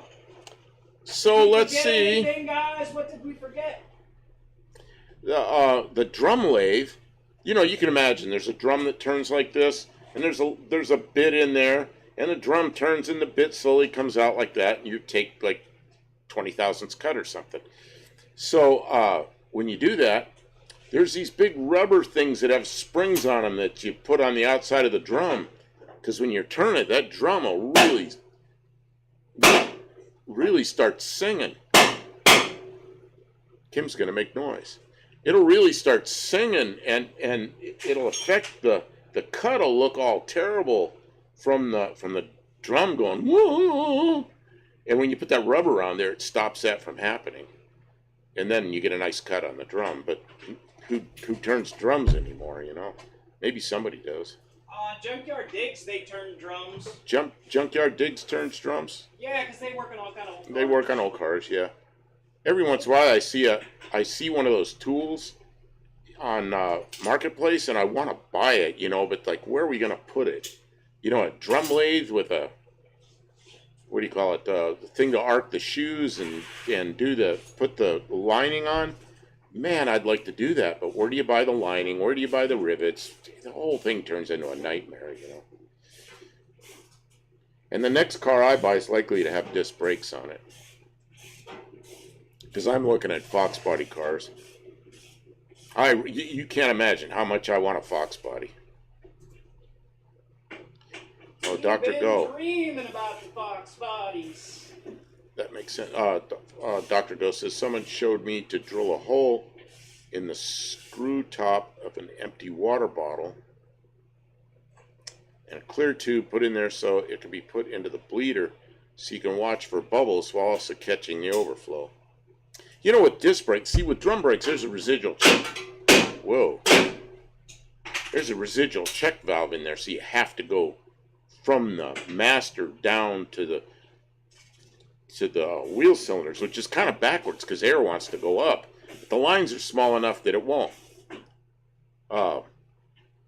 So on an aircraft, we have like a pump. Can't find my hand in the mirror. It's not a mirror. It's a camera. We have a pump, and we fill it with brake fluid, and we fill from the bleeder valve up to the master cylinder. And we fill the master cylinder reservoir from down below. Well, you can imagine, all the air just goes to the top. It's so perfect. And I don't understand with disc brakes on cars why they don't do that. And one day I'm just going to do it. I'm going to fill a pump with fluid, and I'm going to go from the bottom up to the top. Well, I know the way they might do it because of all the anti-lock stuff. But a simple disc brake system, you ought to be able to just push the air out the top instead of trying to pump air downhill. Let's see, do they even turn drums down anymore? You know, somebody might like Junkyard Digs. If any of you watch Junkyard Digs and Junkyard Mook, uh, they they do that kind of thing, I guess. I haven't been watching them much. I I used to watch them all the time, but you know what's happened is the whole No Name Nationals crowd. You know, you got all these new channels and everybody's doing interesting stuff, and so the channels that I used to watch a lot, I don't watch as much anymore. Dust Devil says you can buy a kit to bleed them that way. Yeah, is that the one with the... I might even have one of those pumps over here. Is it looks like a vacuum pump? And you pump fluid that way? But I think on these cars that have anti-lock and all that kind of stuff, I don't know if you can push it up past through that system. Maybe you can, I don't know.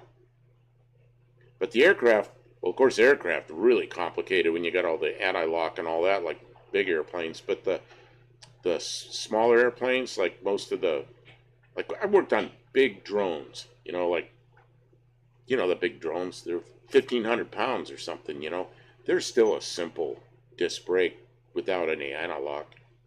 Well, our anti-lock was electronic, so we just set when the airplane landed, the autopilot would know how much brake to apply and it never skid the wheels. If the pilot took over, I'd see the pilot skid wheels sometimes, skid tires.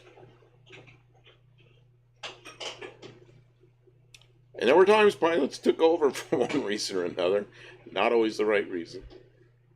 I don't know, during training, we did a lot of training with new airplanes, or airplanes that the military had not used yet, and we'd be doing, after they got out of R&D, we'd be training the very first crews to fly an airplane, and they have to know how to fly it manually and with the autopilot and all that, and that was always fun. Because actually, you had pretty good people because they were experienced people generally. Guess that was before most cars went to disc brakes, getting drums and flywheels turned on. Oh yeah, flywheels too. There was a Napa store where I was. Of course, back in the late 60s, early 70s, the Napa store had a little machine shop back there, and that's what they did. They turned drums. Really they turned some discs, but mostly drums, and they turned flywheels, and they may have done some other little machine. Oh, maybe milled heads, but they had that at the back of the Napa store. JB, you gotta go. Have a good night, y'all. Hey, JB, I really appreciate your help with looking for cars. It's you're good work. Canadian Diesel. I'm disappointed in vessel screwdrivers. They do not have any Robertson screwdrivers. That's my gripe of the week. What's a Robertson? Is that the one that's a square drive? Square drive. Is that Robertson? I don't remember. It's a Canadian. The Canadian thing is the square ones, I think. We have them down here. We used to buy deck screws that had those, and I've got those bits around here, but I think those are the ones you're talking about. Almost every almost every, I don't know what that word is, I contract to have gotten rid of their lathes, and it's sad. Yeah, square, okay. Yeah, because they don't have staff who knows how to use them. Just a minute. I gotta go over here to my screwdriver drawer that Kim left open. Kim she loves to leave drawers open. Where are they? I always grab them when I'm looking for something else. Yeah, jeez. Big old sneeze going. You see this? Where is it? You see that? Is that what you're talking about? I'm trying to hold it steady. Is that what you're talking about? Oh, not WAP, shop. That makes more sense. Every shop. Yeah, these things. I got sets of these things. It's like I don't know what to do with them. And this one, yeah, it says Robertson 358. Who made this? Oh, these are good ones. I think these are German. Wiha, Wiha, Wiha tools. These are great tools. And when I bought a big set of screwdrivers, it had everything you could think of. It had these Robertson, and this says Robertson 2x150, Robertson number 358. Yep, I got sets of these things. I don't know what to do with them. Pry bars. Easier to see. Oh, wait a minute. I missed something. Yeah, Robertson's in Canada. No, they got rid of the lathes due to warranty issues, and also it's cheaper to get new ones. Yeah, you know, the last brake jobs I was doing in a shop was I was buying discs, Chinese discs, sometimes Mexican discs, which I preferred, and sometimes Brazilian, which I preferred, or Chinese. They were like $25. You know, they wouldn't turn them for that. Excuse me for a second. I gotta take care of my nose. My nose.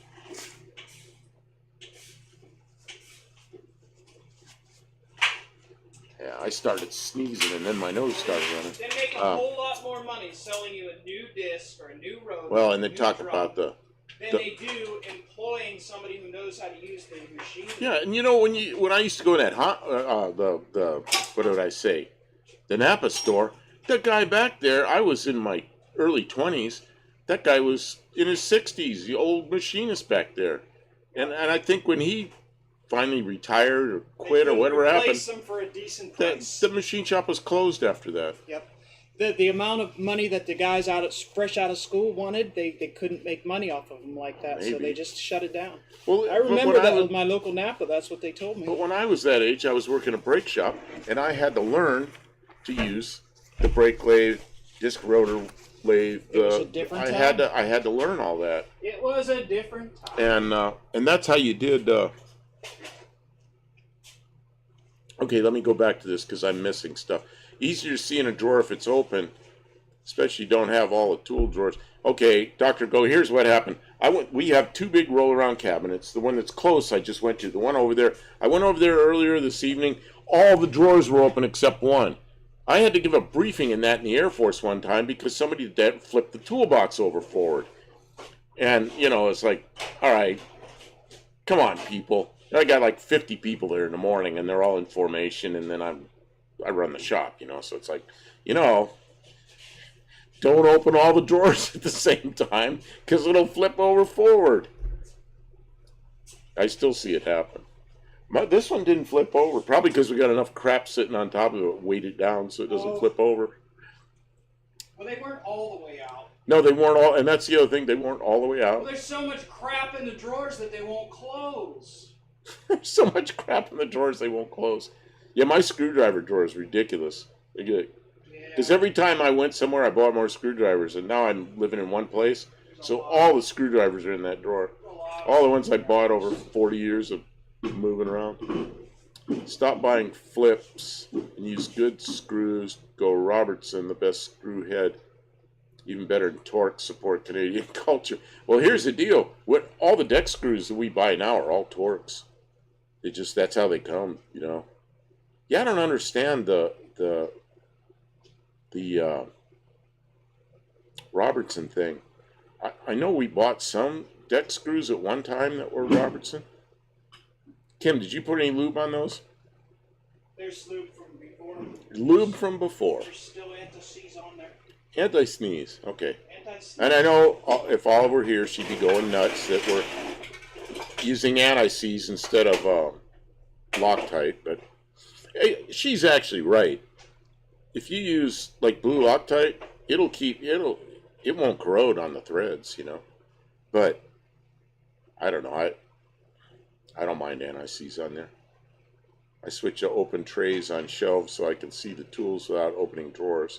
You know, the best toolbox I ever saw was a friend of mine that he had a van, and that was used like a truck, kind of like my van is. And he used to work at all different locations. So, you know, the old intermediate boxes, which I don't think Snap-on makes anymore, I think they're 2 drawers, and they go between the bottom box and the top box. And that's what they're meant for. But he built a little frame out of angle iron with 4 casters on it, and he put an intermediate box on and another one, and he had this big toolbox that looked like a giant roll around bottom box. But he'd go somewhere and he'd go, "Give me a hand here," and he picked up these intermediate boxes one at a time. Oh, noise. We'd pick up. Can't talk over that.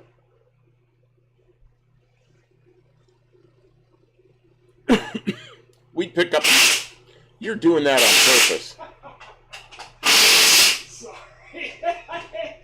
She waits till I talk and then squeezes a trigger.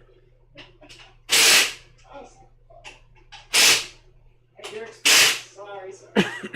So. Okay, that's it. I'm done over here now. I forgot what I was saying. Couldn't You be were- important. Oh, I forget to. Check it out. Now you know what I get to do? Adjust the brake. I get to put the car on the ground. Wait a minute. Can you hear the any noise from the brake shoes? Yeah. You can? Yeah. It drums out around. Canadian. Sarah, I won't read that. I know, but I won't read it. Yeah, Tavo says 5 points to Kim for the prank. Kim, you're getting some of your own Getting points. my own points. Getting your own points. Thank you, Okay, Tavo. let's see. I know Thank you. I know I've missed a whole bunch of chat. Up here, if you had rotors or drums, I'm out of the way. or machined on your car during an accident, they can refuse your insurance claim. What? Jeez. See, they used to. We were taught 60 thousandths was the max Right. oversized drums. It's usually But then they're stamped on there. Then they started stamping them on the drums and stamping them on the rotors. And the reason for that is it takes a certain amount of mass to absorb the heat. So you don't want to take away so much that it doesn't absorb heat Right, anymore. because then it'll just rework right away. So that was legal, but now I guess, yeah, I don't know. Bo Robertson not becoming standard in the USA starts with Henry Ford and government contracts. It's an interesting story. Oh, so that's been around. That was a long time ago. Was that your Dart have 13-inch wheels like the Falcons? Yes. This Dart did have 13-inch wheels on it, and now the back is a Ford rear end with 14-inch wheels, and the front are the 14-inch wheels off my Valiant. I borrowed them. So my Valiant now has 13-inch wheels on the front. But we will give you your wheels back. I'll buy wheels for the Valiant when I get that far. I don't want to. These wheels back. I don't want to. I want wheels that Oh, you're gonna match. do something else. Talking about toolboxes. After 21 years, my road chest on my truck gave out. I have like 3,000 sockets and 400 wrenches and other tools transferred to the new shop chest. Yeah, that's where that's where a snap-on. I don't know what you had, but a snap-on cabinet. That's where it really pays off when it's in a mobile, bolted to a truck, because they'll put up with that crap, and the cheap boxes will fall apart in no time. All right, here we go. You're about ready to jack it down. I'm gonna jack it down. Can you jack it down? Make sure nothing in the way here. You know what we have? No stands, no jack stands under it. The jack said don't get under the car, it's not safe. So am I gonna hold it. Oh, you got it, doesn't matter, you have a camera on it. Okay, we can see it. You can go down. You're gonna watch the wheel break off now. Oh, we don't know where the torsion bar is set. Not really.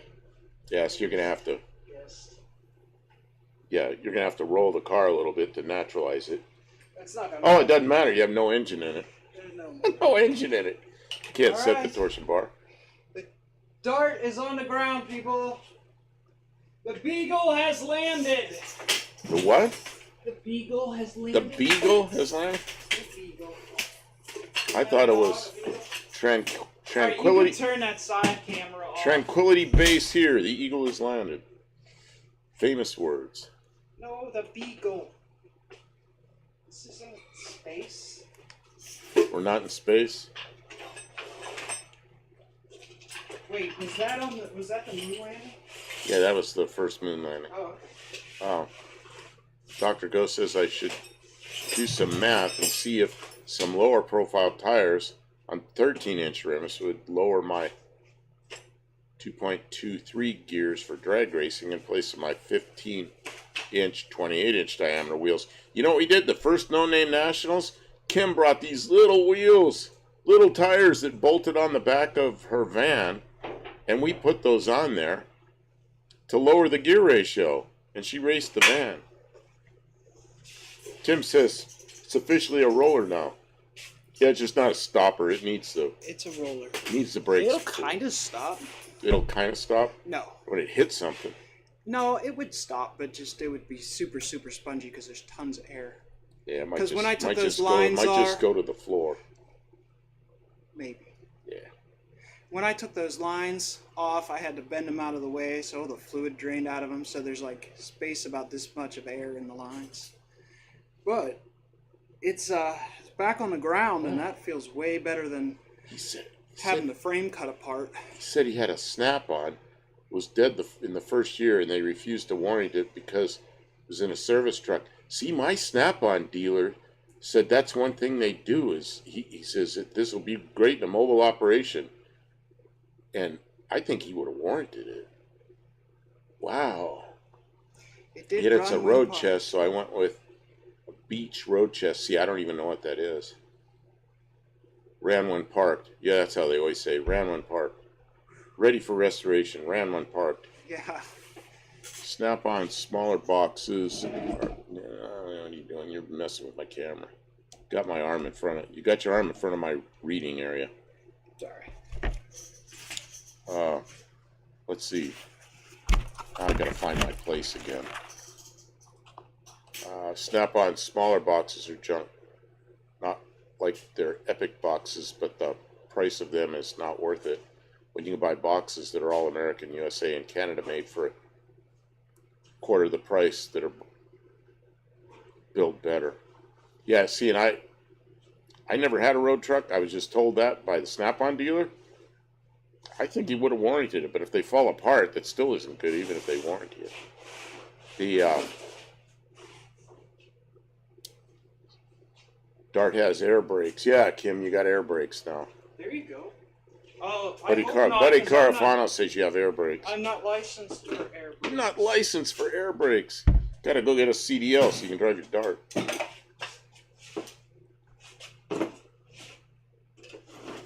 Yeah, ran one parked. I'm looking at a lot of cars. I'm looking at a lot of older cars, trying to find ones that are still nice, that have low miles, like a garage kept 40-year-old car.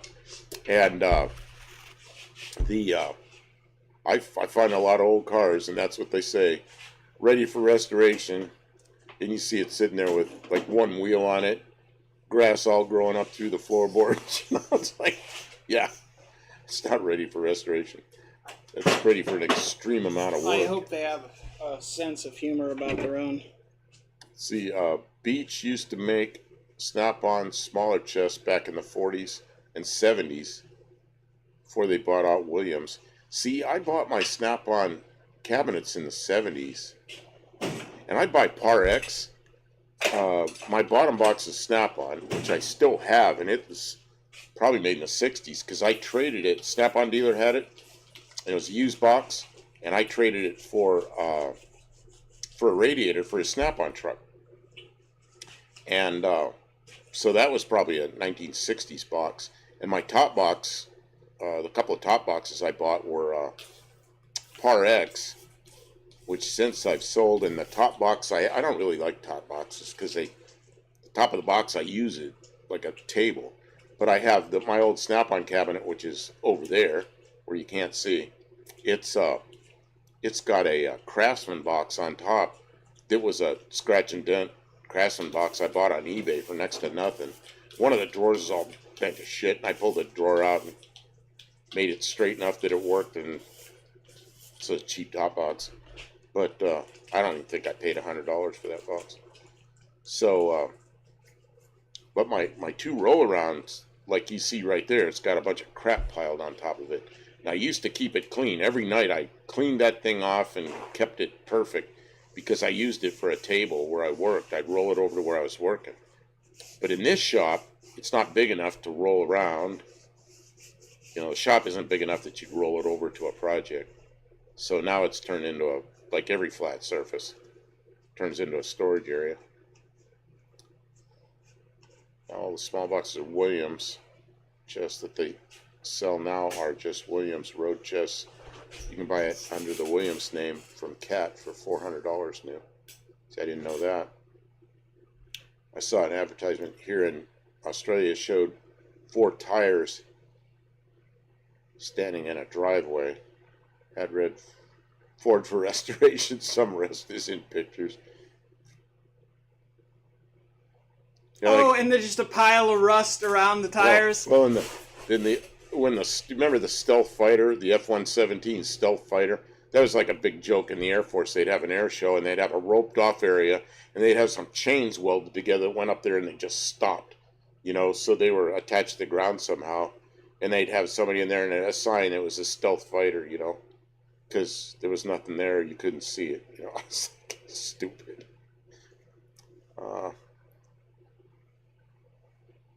There's this Snap-on in Gray, Canada, Bonnie. Man, I remember Bonnie Tools. Red was started when they had a contract with Beach in Canada. And before that, they were Black and Gray. Man, Bonnie Tools. I've forgotten all about those.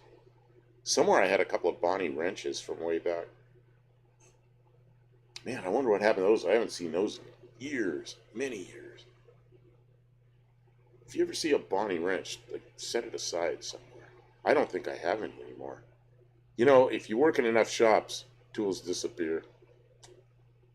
Off subject, but if anyone in the Midwest is looking for a decent place to buy buy Mopar parts, I go to the Mopar swap indoors each February in Indianapolis. Bought 318 heads, crane cam set, timing chain. That would be fun to do. Indianapolis isn't that far from here, you know. Is it 5 hours?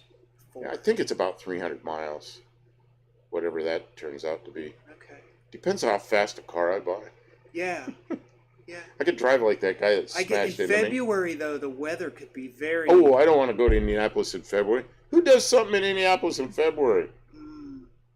Oh man, what do you take, a track vehicle? That's the thing though. It might be mild. It depends on the winter. I guess we'll see what the weather looks like as that approaches. Oh Because man, that would be fun to go to. And I'll bet you in Indy they have so much stuff. So much stuff at those swap meets. Bonnie was a Canadian company that Gray Canada bought out, and they still make them tools to this day, the same way they did back then. No fancy computer machines making the Gray Canada Bonnie tools, still hand finished and polished. Man, I remember having some Bonnie tools, but that was, God, probably 40 years ago. I worked in shops, had my toolbox in there. People borrow my tools. Make sure you bring them back. Make sure you bring them back. And you know, some of them don't come back. And sadly, a lot of stuff disappeared over the years. This was a good stream. This is a good stream. Don't you guys think? What time is it? Yeah. It's been 3 hours. We came on at 10? Yeah, we've been 3 hours. Yeah. And you got so much done. And I tried to take out 2 races and couldn't do it. You had to do it.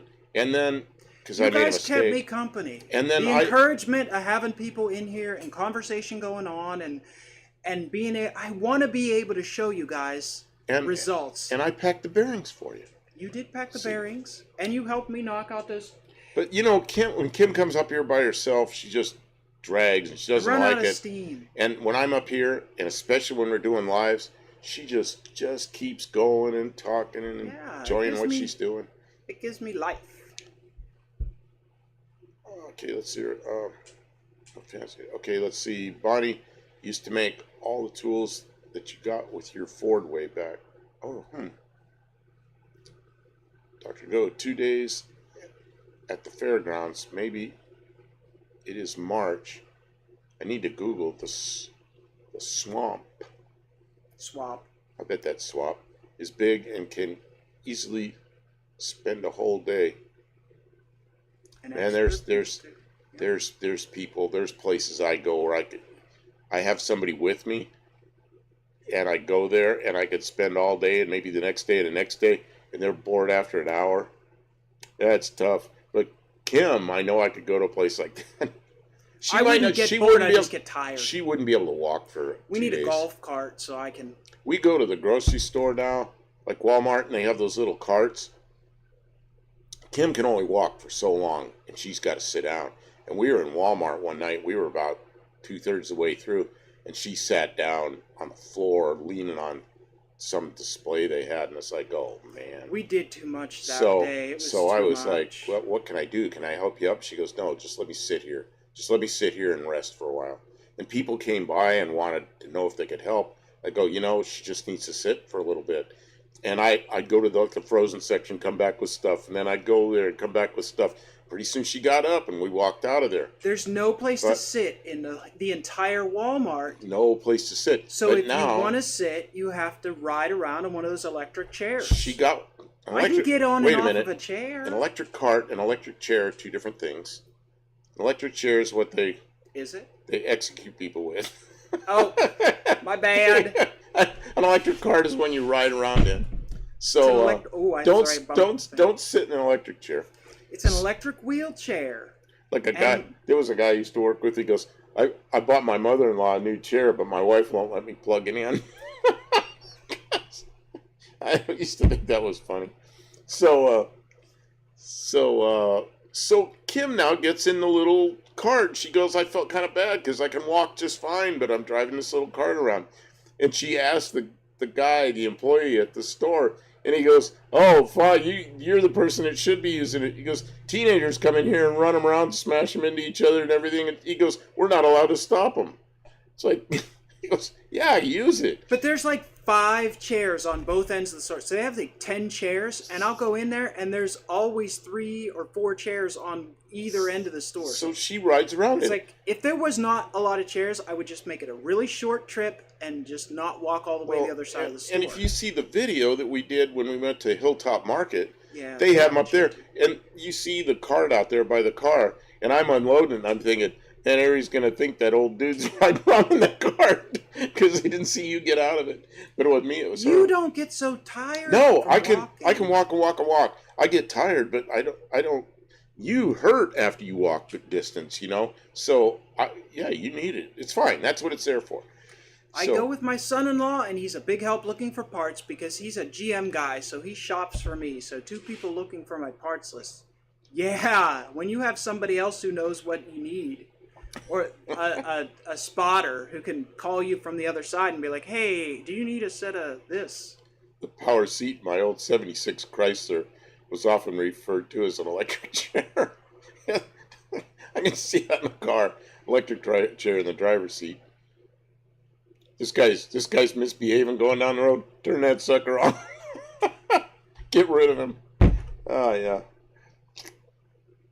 All my original Snap-on tools were made in Canada.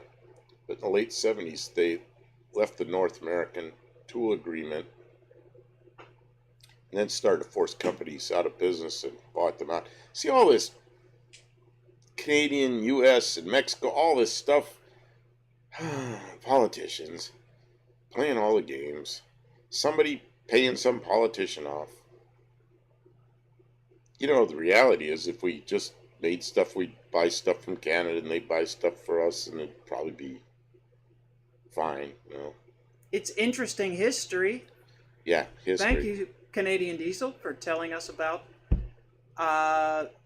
what went on with it, because I don't know that history. I wasn't involved with tools in that way. I just had cheap tools most of my life. Snap-on got greedy. Yeah. Snap-on, they're pricey, and they're going to have a hard time. The only way they survive is because they have good dealers that will warranty stuff and show up at the shops every week. And my Snap-on dealer was pre-cell phone days back then. He had a pager, and you just call the pager, and his next stop would be at my shop then. He'd just run over there and warranty whatever it is and then go back on his route again.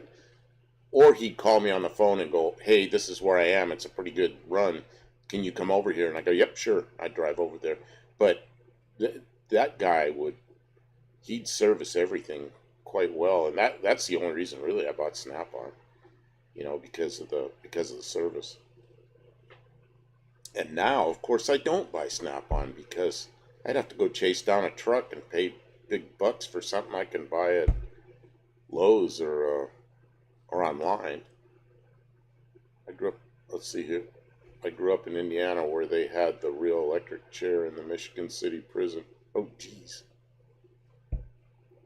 Had Don't nothing mess to do with around, you will Canada find or out. USA. It was just money. Oh, maybe it was.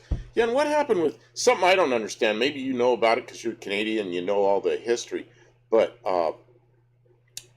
car dealers in Canada had these, they were sold through Pontiac dealers, I think, but they were Chevrolets that had like Pontiac grills and some Pontiac-ish looking stuff, like the Parisian Pontiacs and there was one called an Invader. I think there was a Nova, and there was the Beaumont that was like a Chevelle. And I don't know what that whole history was, but I know you had those in Canada. We didn't have them here. Did they also have the Chevelles and the full-size Chevys there, or did you only have those? I don't know. I see them for sale sometimes. Sometimes I see a Beaumont, and it's like, ooh, I want that. But then the price it's worse than the Chevelle. It's crazy high. Much of my hand tool collection from the 80s is King Chrome. Taiwanese and very much Snap-on clones. They even offered the lifetime warranty. It's even better because I got them all for free, all free tools.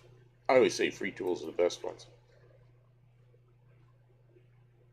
And this is why I support Right Tools and now Tecton.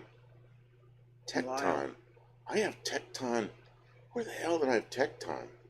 It seems to me we had a bunch of torque wrenches somewhere where I worked that were Tecton. I may have one here. Lyle Jet. Jerry, I don't know. Canada and smaller companies, cheaper, same, or better quality. All American tools. Nova, Beaumont, and Yeoman. Yeoman? What was a Yeoman? I remember that name too. They came from the Canadian factories made for Canadian weather and was like the old AMC cars. I was like a bunch of different pieces. Yeah, but they were all GM. I would love to own a mid 1960s Mercury pickup truck. Hey, Remember we saw one there's down a here? there's a guy here locally that has a mid 60s Ford pickup that says Mercury. It says Mercury on, and it's a really nice truck. It's a turquoise and white truck, and he always goes to the local shows here. And I featured it on one of our Maybe a short. no, it was on a We did a longer video. it was a long video Okay. of the show they do several times a year. That's Yeah. I over there. remember. Yeah, it's behind where They don't know. Harbor Freight used to be. Yeah. And there's a big lot back there. There's a tire shop there. It's behind the tire shop, and so I featured that show in a couple of our YouTube videos. But I know that Mercury truck is in at least one of them. It's a pretty nice truck, and the guy's got a big block. He's got an FE in it. Guys, I know some nights we stay really late. Hmm. I can't do it tonight. You've had enough. I have. Well, look at that. Your We made car. great progress. Your car is back on the ground, That wheel's on. although it needs. Oops.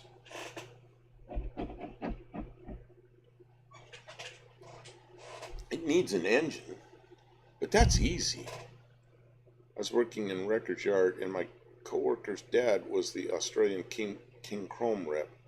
Before they released any new lines, he would bring 2 sets into work for us. His instructions: break them if you can. Well, Nice. that's pretty cool. I should look back at that video because I watched that video. Okay. I'm pretty sure that truck was in the video. I Oh, know I we know it saw was. the truck. I Oh, know it was in the video? There were 2 of those trucks there. One of them, they were very similar trucks. One of them was a Ford, same color, and the other one says Mercury on the tailgate. Yeah, which seemed very unusual. It was neat. And those two guys Good night, Lester hit LeSabre. a lot of the local shows. The cat wants to go to bed. The cat. Mm-hmm. Hope to see Kim feeling Tim said great he on put Tuesday. his earbuds in so that the dog wouldn't wake up. Yeah. Okay. On Toast 2. I actually worked earlier tonight. Take care. I was glad to hear Okay. you made good progress on your Jeep, Dr. Go. Thanks for coming in after and hanging out for a while. So I guess we're gonna shut it down. Yeah, thanks for all the Was it well good? wishes, and I'm sure I'll do just fine on Monday, and we'll see you on Tuesday. 3 hour and 15 minutes hanging out with our friends. Yeah. Take care. Good night, Thanks, everybody. everyone.